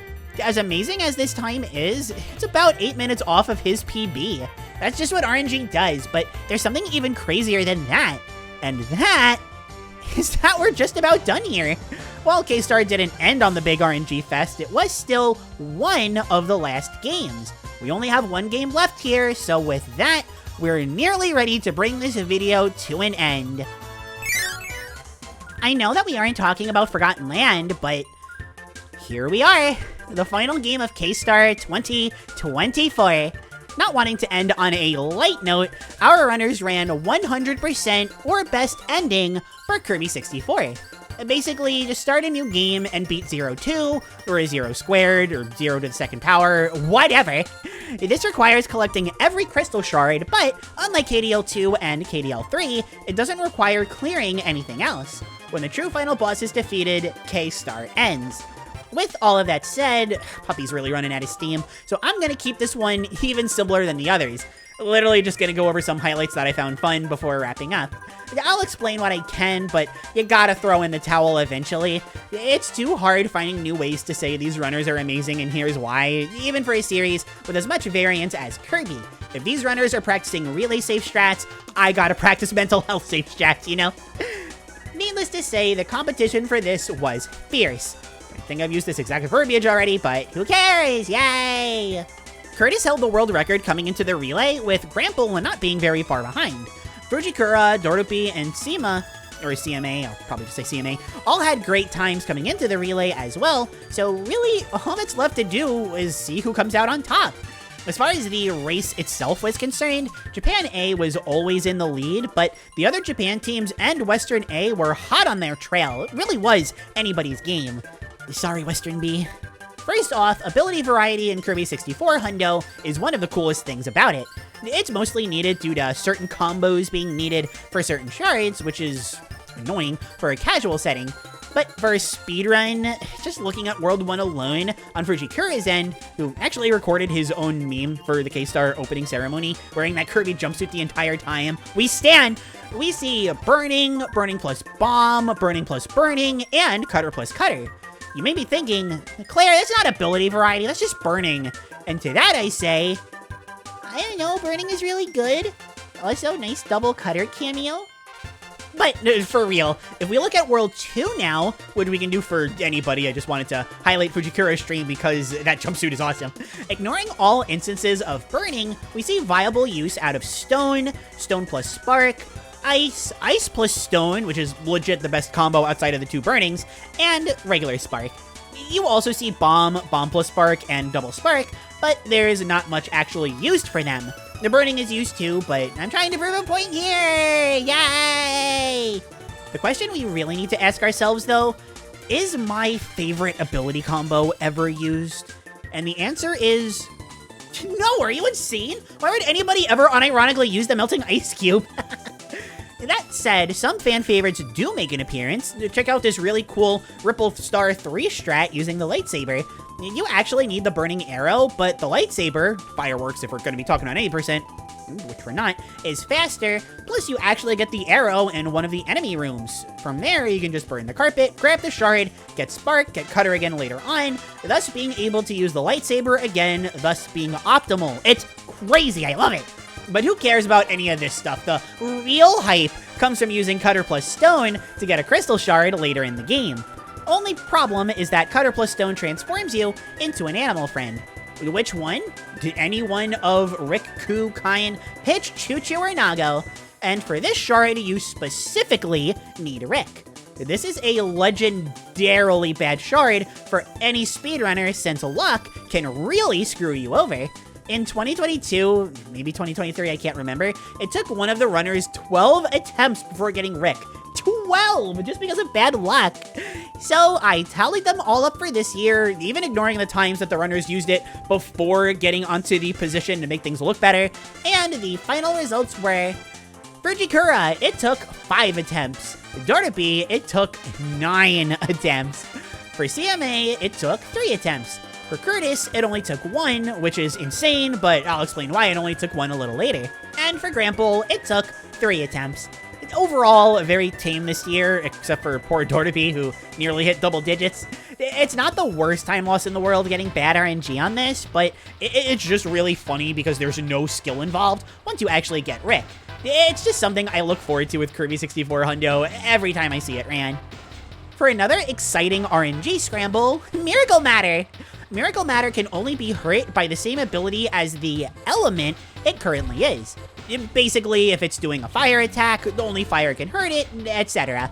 Since we bring Cutter plus Spark into the fight, remember what we were talking about before, if Miracle Matter starts with either one of those, it's a huge time save. Cutter is not a big deal, it's by far the easiest of Miracle Matter's elements to one cycle, but getting Spark, that's huge. That's undeniably one of the hardest. So were any of our runners lucky? Well, once again, I tallied up the results, and Fujikura got Spark, but not Cutter, which is incredible. Dorothy got neither, which unfortunately matches the Stone plus Cutter look from earlier. CMA got neither, but we did have this funky, sparky overlay question mark on the layout. Always great to see silly layouts. Curtis got Spark, but not Cutter, which of course is equally incredible as what Fujikura got. Again though, there's actually a reason, I'll explain it in a little bit. And finally, Grample got neither also, which is unfortunate, but the English restream did play this really funny clip beforehand. And with that, it's just a 0-2 fight, and wow, that's the end. K-Star 2024 ended in just as spectacular a fashion as it started. I won't keep you waiting for the final results since I'm sure you've been wondering that from the very start. While the winner technically depends on whether or not you count the baton passing towards the final times, I don't! I know the official relay team did, but I don't! So here are the results from bottom to top. In 5th came Team Boy Kisser, Western B, with a total time of 15 hours, 42 minutes, 3 seconds. In 4th place came Last One, Japan C, with a time of 15 hours, 20 minutes, 8 seconds. In 3rd came Channel BBB, Japan B, with a time of 14 hours, 37 minutes, 57 seconds. In 2nd came... okay, one more time. Team Suiga Game Avengers Go Go Ghostbusters, Japan A, with a time of 14 hours, 34 minutes, and 3 seconds. And in 1st, you knew this part once you saw Puppy was on here, the Armor Waddle Dee Army, or Western A, clutched out a 1st place finish with a final time of 14 hours, 33 minutes, 52 seconds. Yeah, we only won by 11 seconds. It was insanely close. Factoring in baton pass times, we didn't even win. We lost to Japan A by a bit less than 30 seconds. The other placements are unchanged, so I guess think of all of this as you will. With that though, this labor of love of mine can finally be put to rest. For now, I have been Klaire, thank you all so much for watching, and... has that spoiler filter been over Curtis's run this whole time? Well, of course it has! I wasn't about to spoil the best part of K-Star 2024, now was I? Curtis is a decorated Kirby 64 runner, literally being the world record holder for the game prior to K-Star, and no surprise, his run was fantastic. But how fantastic, may you ask? At the very end, remember, Kirby 64, this was literally the last game of the night, Curtis pulled off what I can only describe as the most insane showcase of skill in this whole thing. All I'm gonna say before letting the people commentating at the time hype you all up is that Curtis actually managed to do a full game RNG manip. And yes, that explains the Rick, the Miracle Matter, the Patrick! And with that, I am now not going to show you. We've got one last thing before getting to Curtis. Thank you all again for watching. I know how long this video was and how insane all of K-Star was. I do want to give one final shout out, thank you, and congrats to all of the runners and organizers for putting together the best Kirby speedrunning event of all time, and at least so far, easily my favorite Kirby event of the year. Everyone killed it, and next year, we're gonna do even better. I have been Klaire. Have a wonderful, wonderful rest of your day, everybody. Bye-bye, and here's Curtis.